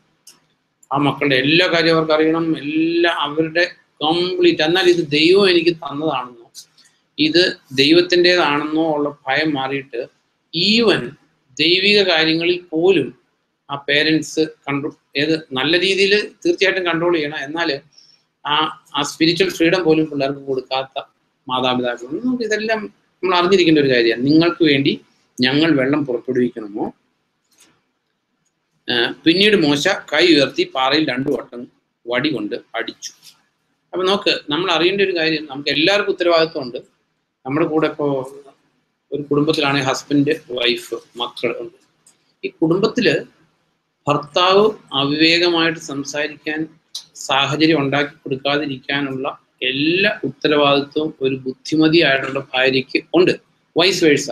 അല്ലെ, ഭാര്യയുടെ കുടുംബത്തിൽ ആരിൽ നിന്നെങ്കിലും അവിവേകം വന്നാൽ ദൈവത്തിന് മുഖപക്ഷമില്ല, ആ കുടുംബത്തിന് ദൈവാനുഗ്രഹം നഷ്ടപ്പെടും. ഇപ്പൊ നോക്ക്, ഇസ്രായേൽക്കാരെ ശപിക്കാൻ ബലിയാം എത്ര പണിതിട്ടും പറ്റില്ലായിരുന്നു. പക്ഷെ ബലിയാമിന് ഒരു കാര്യം അറിയായിരുന്നു, ഇത് നമ്മൾ ശപിക്കേണ്ട ആവശ്യമില്ല. ഇവർ പാപം ചെയ്താൽ, ഇവർ തെറ്റായിട്ടുള്ള വഴിക്ക് പോയാൽ നമ്മൾ ആരും ശപിക്കേണ്ട, ദൈവം തന്നെ അവരെ നശിപ്പിച്ചോളും. സെയിം വേ ഇപ്പൊ കുടുംബത്തില് ഇപ്പം ഭാര്യ അവിവേകമായിട്ട് സംസാരിച്ചാലും, ഭർത്താവ് അവിവേകമായിട്ട് സംസാരിച്ചാലും, മക്കൾ അവിവേകമായിട്ട് സംസാരിച്ചാലും ആ ഫാമിലി യൂണിറ്റിനുള്ള ദൈവാനുഗ്രഹം നഷ്ടപ്പെടും. അപ്പൊ ഈ പലപ്പോഴും നമ്മൾ ആദ്യം ചിന്തിച്ചതുപോലെ തന്നെ ഈ ദൈവത്തിനും ദൈവാനുഗ്രഹം എന്ന് പറയുന്നത് ഡോളേഴ്സിലുള്ള കാര്യമല്ല. ദൈവത്തിന്റെ കരുണയും ദൈവത്തിന്റെ സന്മനസ്സും ദൈവത്തെ പ്രീതിപ്പെടുത്തുന്ന ഒരു ലക്ഷ്യവും ഒരു കുടുംബത്തിന് ഇല്ലെങ്കിൽ കുടുംബത്തിന് എന്താ ഐശ്വര്യമുള്ള ഒരു ഐശ്വര്യം? യൂസ്ലെസ്. അപ്പൊ ഇവിടെ ഈ കൂടെയുള്ള ആൾക്കാർ പ്രൊവോക്കേഷൻ ഉണ്ടാക്കിയിട്ടാണ് മോശ സംസാരിച്ചത്. ദൈവം പറഞ്ഞോ, ഇത് മോശയുടെ കുഴപ്പമല്ല, ആ കൂടെ ഉണ്ടായിരുന്ന ആൾക്കാരുടെ കുഴപ്പം, അതുകൊണ്ട് സാരമില്ല എന്ന് പറഞ്ഞു. നമ്മൾ അറിയേണ്ട ഒരു കാര്യം, പാപം ചെയ്താൽ, ആര് പാപം ചെയ്താലും പാപം ഒരു രീതിയിൽ രക്ഷപ്പെടാൻ പറ്റത്തില്ല. നമ്മൾ നമ്പേഴ്സിൽ വായിക്കുന്നുണ്ട്, നീ പാപം ചെയ്താൽ പാപം നിന്നെ തെരഞ്ഞു പിടിക്കും. കാരണം പാപം ദൈവമായിട്ട് നോ കോ എക്സിസ്റ്റൻസ്. അതുകൊണ്ടാണ് പൗലോസ് പറയുന്നത്, നിങ്ങൾക്ക് ദൈവത്തെക്കുറിച്ച് ജ്ഞാനമേ ഇല്ല, ഇനി പാപം ചെയ്യരുത്, സദ്ബുദ്ധികളാവും. പാപം ചെയ്താൽ ദൈവത്തിന് പിന്നെ ഒരു കരുണയില്ല. അപ്പൊ ഇവിടെ അപ്പൊ വടി കൊണ്ട് അടിച്ചു, 2 വട്ടം വടി കൊണ്ട് അടിച്ചു, വെള്ളം വന്നു. കാരണം നമുക്ക് ഈ ശുശ്രൂഷകര് ദൈവത്തിൽ നിന്ന് അകന്നു പോയാലും അവരുടെ ശുശ്രൂഷയിൽ നിന്ന് ഫലങ്ങൾ ഉണ്ടാവും. അപ്പൊ ഈ പൊതുജനം കഴുതാന്ന് പറയുന്ന പോലെ ഈ ശുശ്രൂഷയിൽ എന്തെങ്കിലും ദൈവപ്രവർത്തനം കണ്ടാൽ ഈ പൊതുജനം എന്താ വിചാരിക്കുന്നത്? ശുശ്രൂഷകനും എടുക്കാന്ന് വിചാരിക്കുന്നത്. പക്ഷെ ഇവിടെ ശുശ്രൂഷകൻ എല്ലാം നഷ്ടപ്പെടുത്തി, കാന നഷ്ടപ്പെടുത്തി. പക്ഷെ ഈ ജനത്തോടുള്ള കമ്പാഷൻ കാരണം ദൈവം വെള്ളം പുറപ്പെടുവിക്കാതിരുന്നു. ഇതിനകത്ത് നഷ്ടക്കാരനായത് മോശ മാത്രമേ ഉള്ളൂ, മോശ അഹ്റോനും. അപ്പൊ ഇതില് നമ്മൾ അറിഞ്ഞിരിക്കേണ്ട ഒരു കാര്യം, ഈ ആൾക്കാരുടെ ശുശ്രൂഷയുടെ ഫലവും ഫ്രൂട്ടും അല്ലെ അതിനകത്തുള്ള അത്ഭുതങ്ങളും അടയാളങ്ങളും ഒക്കെ കണ്ടിട്ട് ശുശ്രൂഷകൻ വലിയ ആളാന്ന് വിചാരിച്ച് നമുക്ക് പുതിയ നിയമസഭയിൽ ആരും വലുതില്ല. എല്ലാ അവയവങ്ങൾക്കും തുല്യ പരിഗണന അല്ലാതെ ഒരു പരിഗണനയും ദൈവം ആർക്കും കൊടുത്തിട്ടില്ല. പക്ഷെ നമ്മൾ കാണുന്നത് എന്താ? സെൻട്രൽ പാസ്റ്റർ, പിന്നെ അതിനേക്കാൾ വലിയ പാസ്റ്റർ, അല്ലെങ്കിൽ കുറെ സഭകൾക്ക് ഒരു സൂപ്പർവൈസർ. നമുക്ക് കത്തോലിക്ക സിസ്റ്റം ഒട്ടുമിക്ക സഭകളും കടകിട്ടു. കത്തോലിക്കയിൽ അങ്ങനെയല്ല, അച്ഛനുണ്ട്, ബിഷപ്പുണ്ട്, കർദിനാളുണ്ട് എന്ന് പറഞ്ഞേക്കുന്ന പോലെ നമുക്ക് ഈ ദൈവവചനത്തിന്റെ വേലിക്കെട്ടിൽ നിന്ന് പോകുന്ന സഭകൾ ഒന്നും തന്നെ ഇല്ലാത്തൊരു കാലത്താണ് നമ്മൾ ജീവിക്കുന്നത്. നമ്മൾ ചിന്തിച്ചത് നമ്മൾ ഇതിൽ രക്ഷപ്പെടാൻ വേണ്ടിയിട്ടാണ്. അപ്പൊ അവിടെ ഒരു സ്ഥലത്ത് എന്തെങ്കിലും ഒരു വിജയം കണ്ടു, വിക്ടറി കണ്ടു, അല്ലെ മോശയുടെ ശുശ്രൂഷ കണ്ട ഈ ഇമ്മീഡിയറ്റ്ലി അടുത്ത് നിന്ന് ആൾക്കാരെ ഈ മോശ പറഞ്ഞതൊക്കെ കേട്ടിട്ടുള്ളൂ അല്ലെ. It's A community of nearly 30 lakh people. 30 ലക്ഷം ആൾക്കാരുണ്ട്. അപ്പൊ അതിന്റെ പുറയിൽ നിന്ന് ഒരു മോശം സംസാരിച്ച് കേട്ടിട്ടുണ്ടാവോ? ഇല്ല. അവർ കണ്ടേക്കുന്ന ആകെ എന്ത് കണ്ടിട്ടുണ്ട്? വെള്ളം ഒഴുകി വരുന്ന കണ്ടിട്ടുണ്ട്. ഇന്നും അങ്ങനെ തന്നെയാണ്. ഈ ശുശ്രൂഷകരുടെ വ്യക്തിപരമായിട്ടുള്ള ജീവിതം, അവരുടെ ജീവിതത്തിലെ കള്ളത്തിലോ കാപട്യോ ഒന്നും നോബഡി ഈസ് ബോതേർഡ്. ശുശ്രൂഷയിൽ എന്തെങ്കിലുമൊക്കെ വിക്ടറിയോ കാര്യങ്ങളോ ഉണ്ടെങ്കിൽ ശുശ്രൂഷകൻ വലിയ ആളാകും. പക്ഷെ ഇതിന് പുറകെ പോകുന്ന ആള് അൾട്ടിമേറ്റ്ലി നശിച്ചു പോകും. അത് നമ്മൾ ഇതിന് പഠിക്കേണ്ട ഒരു കാര്യമാണ്. അപ്പൊ ഇതില് മോശ ഇങ്ങനെ സംസാരിച്ചു, അടിച്ചു. പക്ഷെ ദൈവം പറയുന്നത് എന്താ? 12ാം സെന്റൻസ് തുടങ്ങി വായിക്കുമ്പോൾ ഇത് നമുക്ക് വായിച്ചു. കർത്താവ് മോശയോടും അഹ്റോനോടും അരുളി ചെയ്തു, ഇസ്രായേൽ ജനങ്ങളുടെ ദൃഷ്ടിയിൽ എന്റെ വിശുദ്ധി വെളിവാക്കാൻ തക്കവണ്ണം നിങ്ങൾ എന്നിൽ വിശ്വസിച്ചില്ല. അതുകൊണ്ട് ഇവർക്ക് ഞാൻ നൽകിയിരിക്കുന്ന ദേശത്തേക്ക് നിങ്ങൾ ഇവരെ ആനയിക്കില്ല. അതെ, മതി. അപ്പൊ ഇവിടെ നമ്മൾ പ്രത്യേകം ഓർത്തിരിക്കേണ്ട ഒരു കാര്യം, ഇവിടെ കർത്താവ് പറയുന്നത് നീ വിശ്വസിച്ചില്ല എന്നോ ഉള്ള കാര്യങ്ങളൊന്നും അല്ല. പക്ഷെ പറയുന്നത് എന്താ? അതായത് എന്റെ വിശുദ്ധി ഈ കമ്മ്യൂണിറ്റിയുടെ മുമ്പില്, ഈ അസംബ്ലിയുടെ മുമ്പില് നീ വെളിവാക്കിയില്ല. അതുകൊണ്ട് കാണാൻ നിനക്ക് നഷ്ടപ്പെടും. അപ്പൊ നമ്മൾ we are all called to demonstrate the holiness of God in front of the world.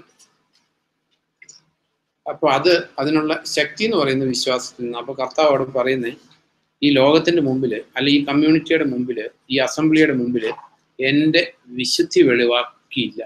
ഇവിടെ എഴുതിയേക്കുന്നത് വെളിവാക്കാൻ തക്കവണ്ണം വിശ്വസിച്ചില്ല. It's a failure of the faith. Ultimately സംഭവിച്ചേക്കുന്നത് ദൈവത്തിന്റെ വിശുദ്ധി വെളിപ്പെട്ടില്ല. അപ്പൊ നമ്മുടെ ജീവിതത്തിൽ നമ്മൾ ജോലിക്ക് പോകുന്നവരുണ്ട്, അല്ലെങ്കിൽ നമ്മൾ വീട്ടിൽ ജീവിക്കുന്നുണ്ട്, ബന്ധക്കാരുണ്ട്, സ്വന്തക്കാരുണ്ട്.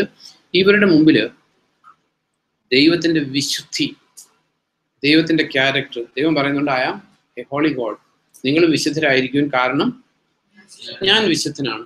അപ്പൊ നമ്മുടെ ജീവിതത്തിൽ നമ്മുടെ നോട്ടം, ഇരിപ്പ്, കിടപ്പ്, നടപ്പ്, ഡ്രസ്സിങ്, ഇതെല്ലാം കർത്താവിന്റെ വിശുദ്ധി നമ്മൾ വെളിവാക്കുന്നുണ്ട്. ഇല്ല എങ്കിൽ നമ്മളിവിടെ പറഞ്ഞേക്കുന്ന പോലെ നിങ്ങൾ വിശുദ്ധി വെളിവാക്കിയില്ല, അതുകൊണ്ട് വാഗ്ദാനം ചെയ്ത വാഗ്ദത്ത ഭൂമിയിൽ അവർ കയറിയില്ല. അപ്പൊ നമ്മുടെ ജീവിതത്തിൽ നമുക്ക് we are all called to, എന്തിനു വേണ്ടി വിളിക്കപ്പെട്ടിരിക്കുന്നത്?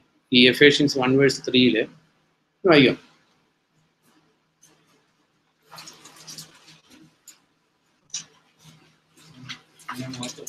No, വായിച്ചേക്ക്.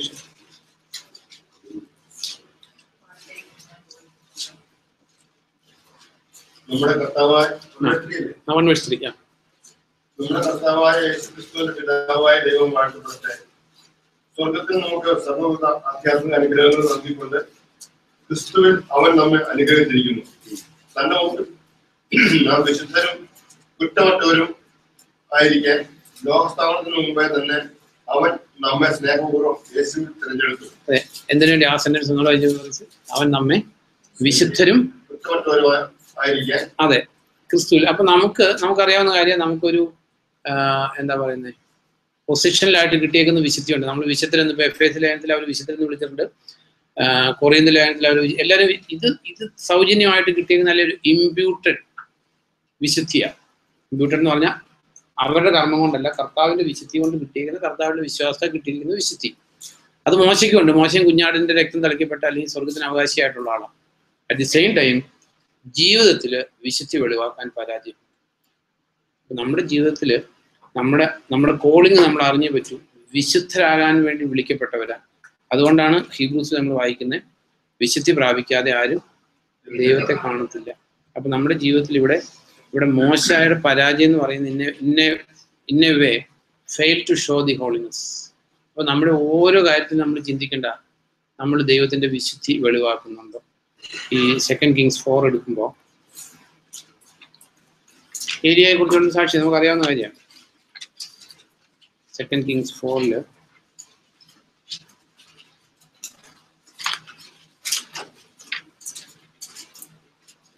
മുഴുവൻ നമുക്ക് വായിക്കാൻ സമയമില്ല, പക്ഷെ അത് 8 തുടങ്ങിയെന്ന് വായിക്കും.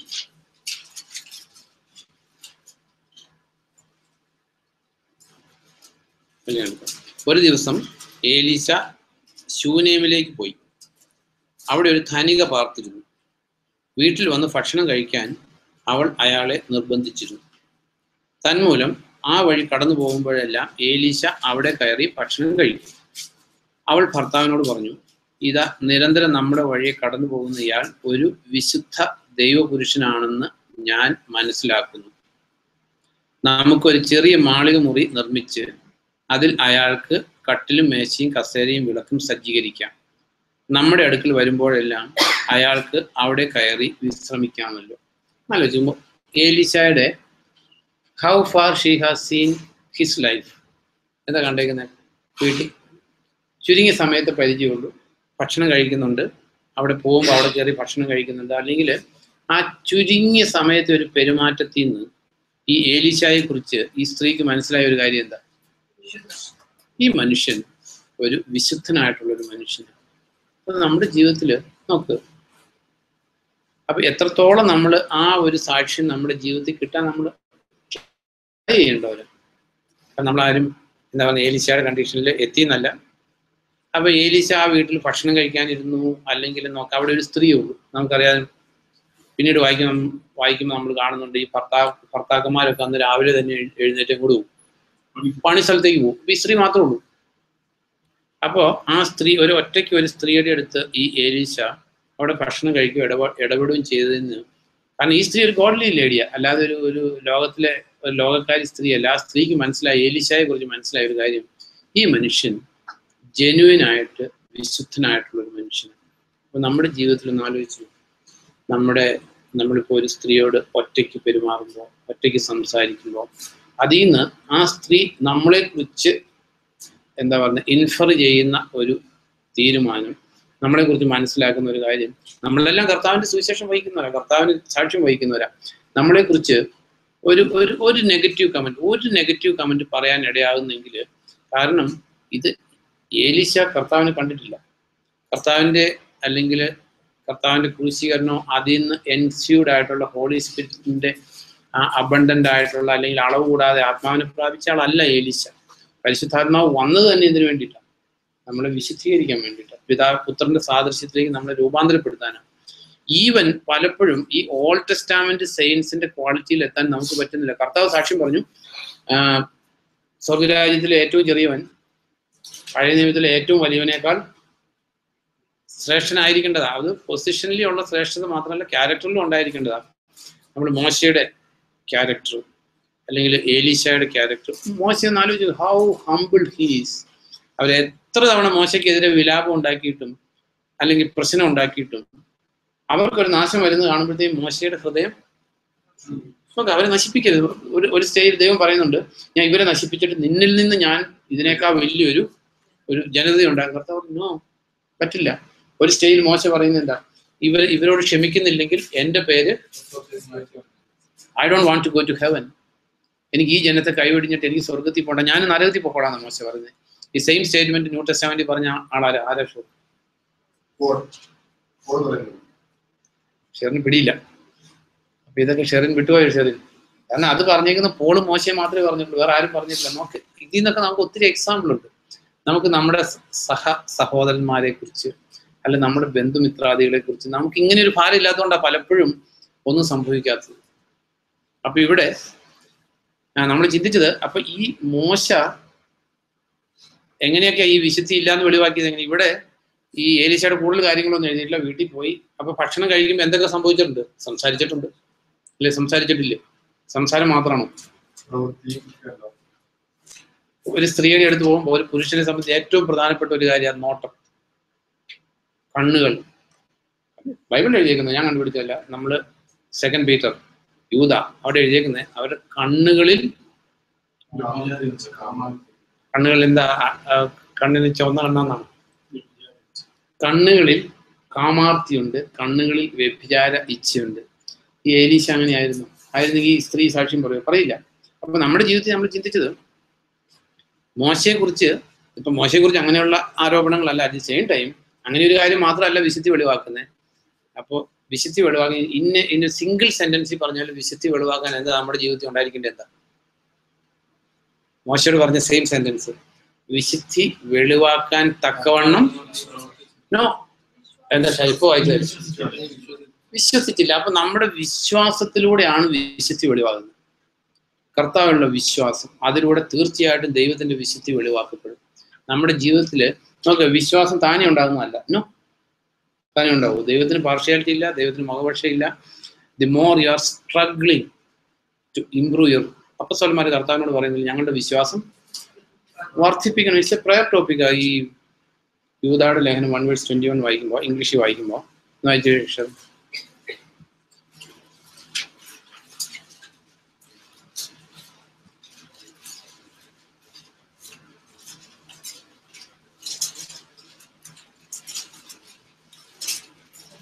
1:21. Keep yourselves in the love of God, looking for the mercy of our Lord Jesus Christ unto eternal life. 1:20 ആണ്. 20 വായിച്ചു. But you, beloved, building yourselves up on your most holy faith, praying in the Holy Spirit. അതെ, അപ്പോ building yourself up in your faith, praying in the Spirit. അപ്പൊ നമ്മുടെ പലപ്പോഴും prayer എങ്ങനെയായിരിക്കും? സ്പിരിറ്റിലായിരിക്കില്ല. പരിശുദ്ധാത്മാവിൽ പ്രാർത്ഥിക്കുക എന്ന് പറഞ്ഞാൽ ഇൻസ്പയർഡ് ബൈ പരിശുദ്ധാത്മാവ്. അപ്പൊ നമ്മള് പരിശുദ്ധാത്മാവ് നമ്മളെ കൊണ്ട് പ്രാർത്ഥിപ്പിക്കുകയാണെങ്കിൽ അതൊന്ന് എഴുതി വെച്ചിട്ട് വായിച്ചു നോക്കിയാൽ ഇത് പരിശുദ്ധാത്മാവ് പറഞ്ഞ പ്രാർത്ഥന വിഷയമാണ് സമർപ്പിച്ചേക്കുന്നത്. പരിശുദ്ധാത്മാവ്, if you R praying in the spirit, കർത്താവ് പഠിപ്പിച്ച പ്രാർത്ഥന വഴിയായിരിക്കും. കർത്താവ് പഠിപ്പിച്ച പ്രാർത്ഥന എങ്ങനെയാ? സ്വർഗസ്നായ ഞങ്ങളുടെ പിതാ, അങ്ങയുടെ നാമം പൂജിതമാകണം, അങ്ങയുടെ രാജ്യം വരണം, അങ്ങയുടെ തിരുമനസ്സ് സ്വർഗത്തിലെ പോലെ ഭൂമിയിലാകണം. പലപ്പോഴും അതിന്റെ ഓപ്പോസിറ്റ് പ്രയറിൽ നമ്മുടെ തിരുമനസ്സായിരിക്കും ഈ പ്രാർത്ഥന വിഷയത്തിൽ മുഴുവൻ, നമ്മുടെ ആഗ്രഹങ്ങളായിരിക്കും പ്രാർത്ഥന വിഷയത്തിൽ മുഴുവൻ. അപ്പോൾ ഒരു വിശ്വാസം വർദ്ധിക്കത്തില്ല, വിശ്വാസമുള്ള വിശ്വാസം ചോർന്നു പോയിക്കൊണ്ടേയിരിക്കും. അറ്റ് ദി സെയിം ടൈം നമ്മുടെ ജീവിതത്തിൽ കർത്താവിന്റെ നാമം മഹത്വപ്പെടണം. ഞാൻ ചെയ്യുന്ന ഓരോ കാര്യത്തിലും കർത്താവ് എക്സാൾട്ടഡ് ആണ്. അല്ലെങ്കിൽ എൻ്റെ ജീവിതത്തിൽ കർത്താവിന് ഇഷ്ടമില്ലാത്ത ഒരു കാര്യവും വേണ്ട. എനിക്ക് ഈ ആഗ്രഹങ്ങളൊക്കെ ഉണ്ട്, അതിനകത്ത് അബ്സല്യൂട്ട്ലി നോ പ്രോബ്ലം. പക്ഷേ കർത്താവിന് ഇഷ്ടമില്ലെങ്കിൽ ഇതൊന്നും എനിക്ക് വേണ്ട. എൻ്റെ ജീവിതത്തിന്റെ ഏക ലക്ഷ്യം എൻ്റെ കർത്താവിനെ മഹത്വപ്പെടുത്തുക. ഇത് ഹൃദയത്തിന്റെ സ്റ്റേറ്റായി പ്രാർത്ഥന. അങ്ങനെ ഒരു ഹൃദയലക്ഷ്യം ഉണ്ടെങ്കിൽ ദൈവം വിശ്വാസം കുറേശ്ശെ കോരിച്ചൊരിഞ്ഞുകൊണ്ടിരിക്കും. Building your self up in faith, praying in the spirit. വേറെ സ്ഥലത്ത് നമ്മൾ വായിക്കുന്നുണ്ട്, ഉപവാസത്താലും പ്രാർത്ഥനയാലും വിശ്വാസം വർദ്ധിക്കും. വിശ്വാസം വർദ്ധിക്കും ഉപവാസത്താലും പ്രാർത്ഥന. കാരണം ആ ഭൂതം ഇറങ്ങാത്തതിന്റെ റീസൺ വിശ്വാസക്കുറവായിരുന്നു. അതിന് സൊല്യൂഷനായിട്ട് കർത്താവ് പറഞ്ഞത് ഉപവാസവും പ്രാർത്ഥനയും മുഖാന്തരം അല്ലാതെ ഈ അൺഫെയ്ത്ത് പോകത്തില്ലെന്ന്. അപ്പൊ നമ്മുടെ ജീവിതത്തിൽ ഉപവസിച്ച് പ്രാർത്ഥിക്കുക. ദൈവത്തിന് അനദർ സ്റ്റേറ്റ്, റോമൻസ് 10:17 നമ്മൾ വായിക്കുന്നു. എന്താ പറയുന്നത്? വിശ്വാസം ദീർഘക്ഷമയാൽ വരുന്നതാണ്.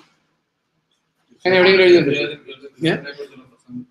അതെ, by hearing the word of Christ, hearing or reading or what's or it is meditating. അപ്പോൾ ദൈവത്തിന്റെ വചനം നമ്മൾ മെഡിറ്റേറ്റ് ചെയ്ത് ഹൃദയത്തിൽ സാച്ചുറേറ്റ് ചെയ്യുന്നതനുസരിച്ച് ഫെയ്ത്ത് വർദ്ധിക്കും. നമ്മൾ സ്പിരിറ്റില്, അതായത് inspired by the holy spirit, അല്ലെങ്കിൽ ദൈവിക ലക്ഷ്യങ്ങൾ വെച്ച് നമ്മൾ പ്രാർത്ഥിക്കുമ്പോൾ നമ്മുടെ വിശ്വാസം വർദ്ധിക്കും. ഉപവസിച്ച് പ്രാർത്ഥിക്കുമ്പോൾ നമ്മുടെ വിശ്വാസം വർദ്ധിക്കും. കാരണം ഈ ഉപവാസം, ഈ നിയമത്തില് ലെവിറ്റിക്കസ് 16:29 ഇംഗ്ലീഷില്, ഈ ഓൾഡ് കിങ് ജെയിംസ് വേർഷനില് നല്ല നമ്മളൊന്ന് അറിഞ്ഞിരിക്കേണ്ട ഒരു കാര്യമാണ് ഉപവാസത്തെ കുറിച്ച് എഴുതിയിരിക്കുന്നത്. ഏതെന്ന് വായിക്കാം, അത് ഈ ട്രാൻസ്ലേഷനിൽ മാത്രമേ ഉള്ളൂ. ഷെറിന്റെ എനിക്ക് അറിയില്ല, എന്ന് വായിച്ച Sherin. Leviticus 16:29. This shall be a statute forever for you. In the 7th month, on the 10th day of the month, you shall afflict your soul and do know correct ആര് എഴുതിയേക്കുന്നത്? Leviticus 16 verse 29. And on the 8th day, she said 16. No, I did. this shall be a statute forever for you. In the 7th month, on the 10th day of the month, you shall afflict your soul and do no work at all. അത് തന്നെ, you shall afflict your Soul. Soul. അപ്പോൾ afflict your soul എന്നാണ്, അത് മലയാളത്തിലെല്ലാം ഉപവാസം എഴുതിയിരിക്കുന്നത്, തപസ്. അപ്പോൾ ഈ അഫ്ലിക്റ്റ് യുവർ സോൾ, സോൾ എന്ന് പറയുന്നത് നമ്മുടെ ജഡത്തെ കുറിച്ചാണ്. അപ്പൊ ജഡത്തെ നമ്മൾ ഈ ഉപവസിച്ച് പ്രാർത്ഥിക്കുമ്പോൾ സംഭവിക്കുന്നത് എന്താണെന്ന് ചോദിച്ചാൽ, നമ്മൾ ജഡത്തെ എന്ത് ചെയ്യുന്നത്? അഫ്ലിക്റ്റ് ചെയ്യുന്നത്. കാരണം ഉപവസിക്കുമ്പോൾ മനുഷ്യന്റെ ഉപവസിക്കാൻ ബുദ്ധിമുട്ടുണ്ടോ? കാരണം ജഡം സമ്മതിക്കത്തില്ല. കാരണം ഭക്ഷണം കഴിക്കാതിരിക്കാന്ന് പറയുന്നത് മനുഷ്യന് ബുദ്ധിമുട്ടാണ്. അപ്പോ ഉപവസിക്കുമ്പോൾ യു ആർ അഫ്ലിക്റ്റിങ്, അല്ലെങ്കിൽ ജഡത്തെ നമ്മൾ ടോർച്ചർ ചെയ്യുക, അഫ്ലിക്റ്റ് ചെയ്യുക, അല്ലെങ്കിൽ പീഡിപ്പിക്കുക ചെയ്യുന്നു. അതുകൊണ്ട് പൗലോസ് പറയുന്നത്, ഞാൻ അനേകരോട് പ്രസംഗിച്ചിട്ട് ഞാൻ തന്നെ അയോഗ്യനാകാതിരിക്കാൻ വേണ്ടിയിട്ട് ഞാൻ എൻ്റെ ശരീരത്തെ ടോർമെന്റ് ചെയ്യുക, പീഡിപ്പിക്കുക എന്ന്. കാരണം അത് ജഡത്തെയാണ്. ദൈവികം അല്ലാത്ത ആലോചന ജഡം കൊണ്ടുവരുമ്പോൾ ഈ ജഡത്തിന്റെ അടുത്ത് ഒരു നല്ല വാക്കും കേൾക്കുന്ന ആളല്ല ജഡം. ജഡത്തെ ക്രൂശിക്കാൻ മാത്രമേ പറ്റൂ, ജഡത്തെ കൊല്ലാൻ മാത്രമേ പറ്റത്തുള്ളൂ, അല്ലെ ജഡത്തോട് പറയാൻ പറ്റുള്ളൂ. ഈ പതുക്കെ ശരിയാകാൻ പറഞ്ഞാൽ ഒരിക്കലും ശരിയാകത്തില്ല. അതുകൊണ്ടാണ് ഈ ഉപവസിക്കാത്ത ആൾക്കാർ എപ്പോഴും സ്പിരിച്വലി വീക്കായിരിക്കും. കാരണം അവർ ഈ ഒരു കാര്യത്തിലല്ല, ഫുഡിന്റെ ഒരു കാര്യത്തിലല്ല, എല്ലാ കാര്യത്തിലും കോപം, ക്രോധം, ജഡിക ചിന്തകൾ, ലോക ഇച്ഛകൾ, ലോകത്തിലെ സ്വപ്നങ്ങൾ എല്ലാം കൂടുതലായിരിക്കും ഉപവസിക്കാത്ത ആൾക്കാർ. It's one of the Christian disciplines. ഗിരിപ്രഭാഷണത്തിൽ കർത്താവ് പറഞ്ഞത്, നിങ്ങൾ ഉപവസിക്കുകയാണെങ്കിൽ ഇങ്ങനെ ചെയ്യണമെന്നാണ് പറഞ്ഞത്. പ്രാർത്ഥനയെ കുറിച്ച് പറഞ്ഞ പോലെ തന്നെ നിങ്ങൾ പ്രാർത്ഥിക്കുമ്പോൾ ഇങ്ങനെ ചെയ്യാൻ പറഞ്ഞു. പ്രാർത്ഥിക്കുക എന്നുള്ള ഒരു ഓപ്ഷണൽ കാര്യമാണ്. ആണോ? പ്രാർത്ഥിക്കുക ഓപ്ഷനിലാണ്. സെയിം വേർഡാണ്. നിങ്ങൾ ഉപവസിക്കുമ്പോൾ ഇറ്റ് ഈസ് എക്സ്പെക്റ്റഡ്. നമ്മൾ ഉപവസിക്കാത്തതുകൊണ്ട് നമുക്ക് ഈ ഉപവാസത്തെ കുറിച്ച് ഐസിയ 58 എഴുതിയിരിക്കുന്ന അതിന്റെ ഒരു ഏറ്റവും നല്ല റിസൾട്ട് ആയിട്ട് എഴുതിയിരിക്കുന്ന ഒരു കാര്യം എന്താ ഓർക്കുന്നു? അതെ, ഹീലിംഗ് ആണ്. നമുക്ക് ഉപവസിക്കാൻ മടിയുള്ള ആൾക്കാർ ഉപവസിക്കില്ല, കാരണം ജഡത്തെ താലോലിച്ചുകൊണ്ടിരിക്കും. പക്ഷെ അവർക്ക് രോഗങ്ങൾ കാണും. കാരണം അവർ ഹീലിംഗ് എന്ന് പറഞ്ഞാൽ ഇത് രോഗം വന്നിട്ട് സുഖമാകുക എന്നുള്ള അർത്ഥത്തിലല്ല, ബെറ്റർ ഹെൽത്ത് എന്നുള്ളൊരു അർത്ഥത്തില്ല. നമ്മൾ വായിക്കുന്നത് എന്താ? എക്സോഡസ് വായിക്കുന്നത് എന്താ? കർത്താവിന് ഭയപ്പെട്ട അവന്റെ കൽപ്പനകൾ അനുസരിച്ച് അവന് പ്രീതികരമായിട്ടുള്ളത് മാത്രം ചെയ്യുകയും ചെയ്താൽ അല്ല നിനക്ക് സൗഖ്യം നൽകുന്നു. I am the Lord who heals. അപ്പോൾ ഉപവസിച്ച് പ്രാർത്ഥിക്കാത്ത ആൾക്കാർക്ക് അവരുടെ ഹെൽത്ത് വീക്ക് ആയിരിക്കും, അവർക്ക് കൂടുതൽ രോഗങ്ങൾ കാണും. They are more likely to be attacked by the germs and enemies of the Lord. അപ്പൊ നമ്മുടെ ജീവിതത്തിൽ if you are tormenting your soul, അല്ലെങ്കിൽ ജഡത്തെ ടോർമെന്റ് ചെയ്യുന്ന ആൾക്കാർക്ക് മെന്റൽ സ്ട്രെങ്ത് ഭയങ്കരമായിരിക്കും. അവർക്കൊരു നമ്മുടെ ആഖാൻ കണ്ടപോലെ ഒരു സ്വർണ്ണക്കെട്ടി കാണുമ്പോഴത്തേക്ക് അതിന്റെ മേലേക്ക് അവർ കമിഴ്ന്ന് വീഴത്തില്ല. അല്ലെങ്കിൽ ഒരു ബാബിലോണിലെ ഒരു സൽവാർ കമ്മീസ് കാണുമ്പോഴത്തേക്ക്, അല്ല സൽവാർ കമ്മീസ് ആണെന്ന് എനിക്കറിയില്ല, ബാബിലോണിലെ എന്താണ്ട് ഒരു എന്തായിരുന്നു ആ സഹോദരി ഇട്ടേക്കുന്ന സംഭവം, അത് എവിടെന്നാ ചേച്ചിക്ക് എവിടെന്നാ കിട്ടിയത്? കല്യാൺ സിൽക്കിൽ നിന്നാണോ കിട്ടിയത്? അതെയോ മറ്റേ അത് എവിടെന്നാ കിട്ടിയത്? അത് കണ്ടപ്പോഴത്തേക്കും കണ്ണവിടെ വീണു. ഇത് ആഖാൻ തന്നെയാണ്, ആണായാലും പെണ്ണായാലും. അപ്പൊ അത് ഭയങ്കര നല്ലൊരു സ്റ്റൈലായിരുന്നു. അല്ലെങ്കിൽ നോക്ക്, കാതല കമ്മൽ എന്ന് പറയുന്നത് മനുഷ്യ ശരീരത്തിൽ 0.01% ഏരിയ ഉള്ളൂ അത്. പക്ഷെ ഒട്ടുമിക്ക ഈ ജഡിക പെണ്ണുങ്ങൾ ഒരു കമ്മൽ മാറിയിട്ടുണ്ട് അപ്പൊ കാണാം, ഒന്ന് തന്നെ കാണും. അമ്മ കറക്റ്റ്. നമ്മുടെ ഇവിടെ അങ്ങനെയുള്ളവരില്ലാത്തതുകൊണ്ട് ഒരു കമ്മൽ ഇട്ടാ കാണും, സ്വർണ്ണം ഇട്ടാ കാണും, ഇട്ടില്ല കാണും. ഹൊറിബിളി ജഡികരാണ്. അപ്പൊ നമ്മുടെ ജീവിതത്തില് ഈ മോശയ്ക്ക്, കാരണം നമ്മൾ John chapter 3:14 we went back, എന്ത് സംഭവിച്ചു, മോശ എന്തുകൊണ്ട് സർപ്പത്തെ ഉയർത്തി. അപ്പൊ ഇതില് നമ്മൾ അറിയേണ്ട ഒരു കാര്യം, ആരൊക്കെ എന്തൊക്കെ പറഞ്ഞാലും, ഭാര്യ പറഞ്ഞാലും ഭർത്താവ് പറഞ്ഞാലും, you must be strong in your spiritual conviction. മോശ അങ്ങനെ സ്പിരിച്വലി സ്ട്രോങ് ആയിരുന്നെങ്കിൽ ഇവിടെ ഞാൻ ഒരു ചാരനും പോണ്ട, ആരും പോണ്ട. നമ്മുടെ കർത്താവ് യോശുവയും കാലേബും പറഞ്ഞു, അവിടെ രാക്ഷസന്മാർ ആരും ഉണ്ടായിക്കൊള്ളട്ടെ, നോ പ്രോബ്ലം. ദൈവം നമ്മോട് കൂടെ ഉണ്ടെങ്കിൽ രാക്ഷസൻ ഒന്നുമല്ല. നമ്മുടെ ജീവിതത്തിൽ let us have strong spiritual convictions. ഭാര്യയെ ഗുണപ്പെടുത്താൻ നമ്മളെ കൊണ്ട് പറ്റത്തില്ല, ഭർത്താവിനെ ഗുണപ്പെടുത്താൻ നമ്മളെ കൊണ്ട് പറ്റത്തില്ല, ജീവിതം കൊണ്ട് പറ്റത്തില്ലെന്നല്ല, അങ്ങോട്ടും ഇങ്ങോട്ടൊക്കെ പറ്റും. എന്നാലും ഇത് എല്ലാവരും അവനവന്റെ സ്പിരിച്വാലിറ്റിക്ക് അവനവൻ തന്നെ അക്കൗണ്ടബിൾ ആണ്. മോശ അങ്ങനെ ഒരു സ്ട്രോങ് ഡിസിഷൻ എടുത്തിരുന്നെങ്കിൽ ഇസ്രായേലിന്റെ ഹിസ്റ്ററി ടോട്ടലി ഡിഫറെന്റ് ആയിരുന്നു. സെയിം വേ നമ്മുടെ കുടുംബത്തിൽ ഭർത്താവ് ഭാര്യയായിട്ട്, ഭർത്താവാണ് മോസ്റ്റ് ലൈക്ലി ആരെങ്കിലും ഒരാളെങ്കിലും കർത്താവിന്റെ കാര്യത്തിൽ മരിച്ചാലും ഞാൻ എൻ്റെ കർത്താവിനെ ഉപേക്ഷിക്കത്തില്ല. ജീവൻ ത്യജിക്കേണ്ടി വന്നാലും കർത്താവിന് വേണ്ടി കർത്താവിന്റെ മാർഗത്തിൽ കോംപ്രമൈസ് ചെയ്തിട്ട് എനിക്ക് ജീവിക്കേണ്ട. അതായത് ബൈബിൾ പറഞ്ഞേക്കുന്നത് അവിശ്വാസിയായിട്ടുള്ള ഭാര്യ പോണെങ്കിൽ പൊക്കോട്ടെ എന്നാണ് ബൈബിൾ പറഞ്ഞേക്കുന്നത്. മീൻസ് കർത്താവിനെ വിട്ടിട്ട് അപ്പസ്തലന്മാർ പറഞ്ഞു, അതായത് ഞങ്ങൾ കാണുകയും കേൾക്കുകയും ചെയ്ത് ഞങ്ങൾക്ക് പറയാതിരിക്കാൻ വയ്യ. മനുഷ്യനേക്കാൾ കൂടുതലായിട്ട് ദൈവത്തെ അനുസരിക്കേണ്ടത് ആവശ്യമാണ്. അപ്പൊ നമ്മുടെ ജീവിതത്തിൽ let us B spiritually strong. നമ്മുടെ ജീവിതത്തിൽ ദൈവത്തിന്റെ വിശുദ്ധി വെളിപ്പെടുത്തിയേ പറ്റൂ, കർത്താവിനെ അനുസരിച്ചേ പറ്റൂ, അവിവേകമായിട്ട് സംസാരിക്കാതിരുന്നേ പറ്റൂ. അപ്പൊ മോശ സർപ്പത്തെ ഉയർത്തേണ്ടി വന്നത് നമ്മുടെ ജീവിതത്തിൽ അതുപോലെയുള്ള സിറ്റുവേഷൻ ഉണ്ടാകാതിരിക്കാൻ വേണ്ടിയാ. അറ്റ് ദി സെയിം ടൈം എല്ലാ ജീവിതാവസ്ഥയിലും എല്ലാ പാപാവസ്ഥയിലും ആ മോശ ഉയർത്തിയ സർപ്പത്തിന്റെ നേടായിട്ടുള്ള കർത്താവായ യേശു ക്രിസ്തുവിലേക്ക് നോക്കുന്നവർ ലജ്ജിതരാകത്തില്ല. അവർ ദൈവം വിടുവിക്കും, ദൈവം ആശ്വസിപ്പിക്കും. കർത്താവിലേക്ക് നോക്കിയാൽ നമുക്കെല്ലാം ബ്രൈറ്റ് ഫ്യൂച്ചറേ ഉള്ളൂ, ഒരു ബാഡ് ഫ്യൂച്ചറും ഇല്ല. പ്രത്യാശയുടെ ദൈവമാണ്, പ്രതീക്ഷയുടെ ദൈവമാണ്. കർത്താവിലേക്ക് നോക്കിയവരാരും ഒരിക്കലും ഡിസപ്പോയിന്റഡ് ആയിട്ടില്ല. അത്രയും പറഞ്ഞ് അവസാനിപ്പിച്ചാൽ പോരാ, കർത്താവിലേക്ക് നോക്കാത്തവര് ലജ്ജിതരായിട്ടുണ്ട്, അവർ ഡിസപ്പോയിന്റഡ് ആയിട്ടുണ്ട്, ആയേ പറ്റൂ. പ്രാർത്ഥന. ക്രൂശിൽ കണ്ടു ഞാൻ നിൻ സ്നേഹത്തെ, ആഴമാർന്ന നിൻ മഹത്യാഗത്തെ, പകരം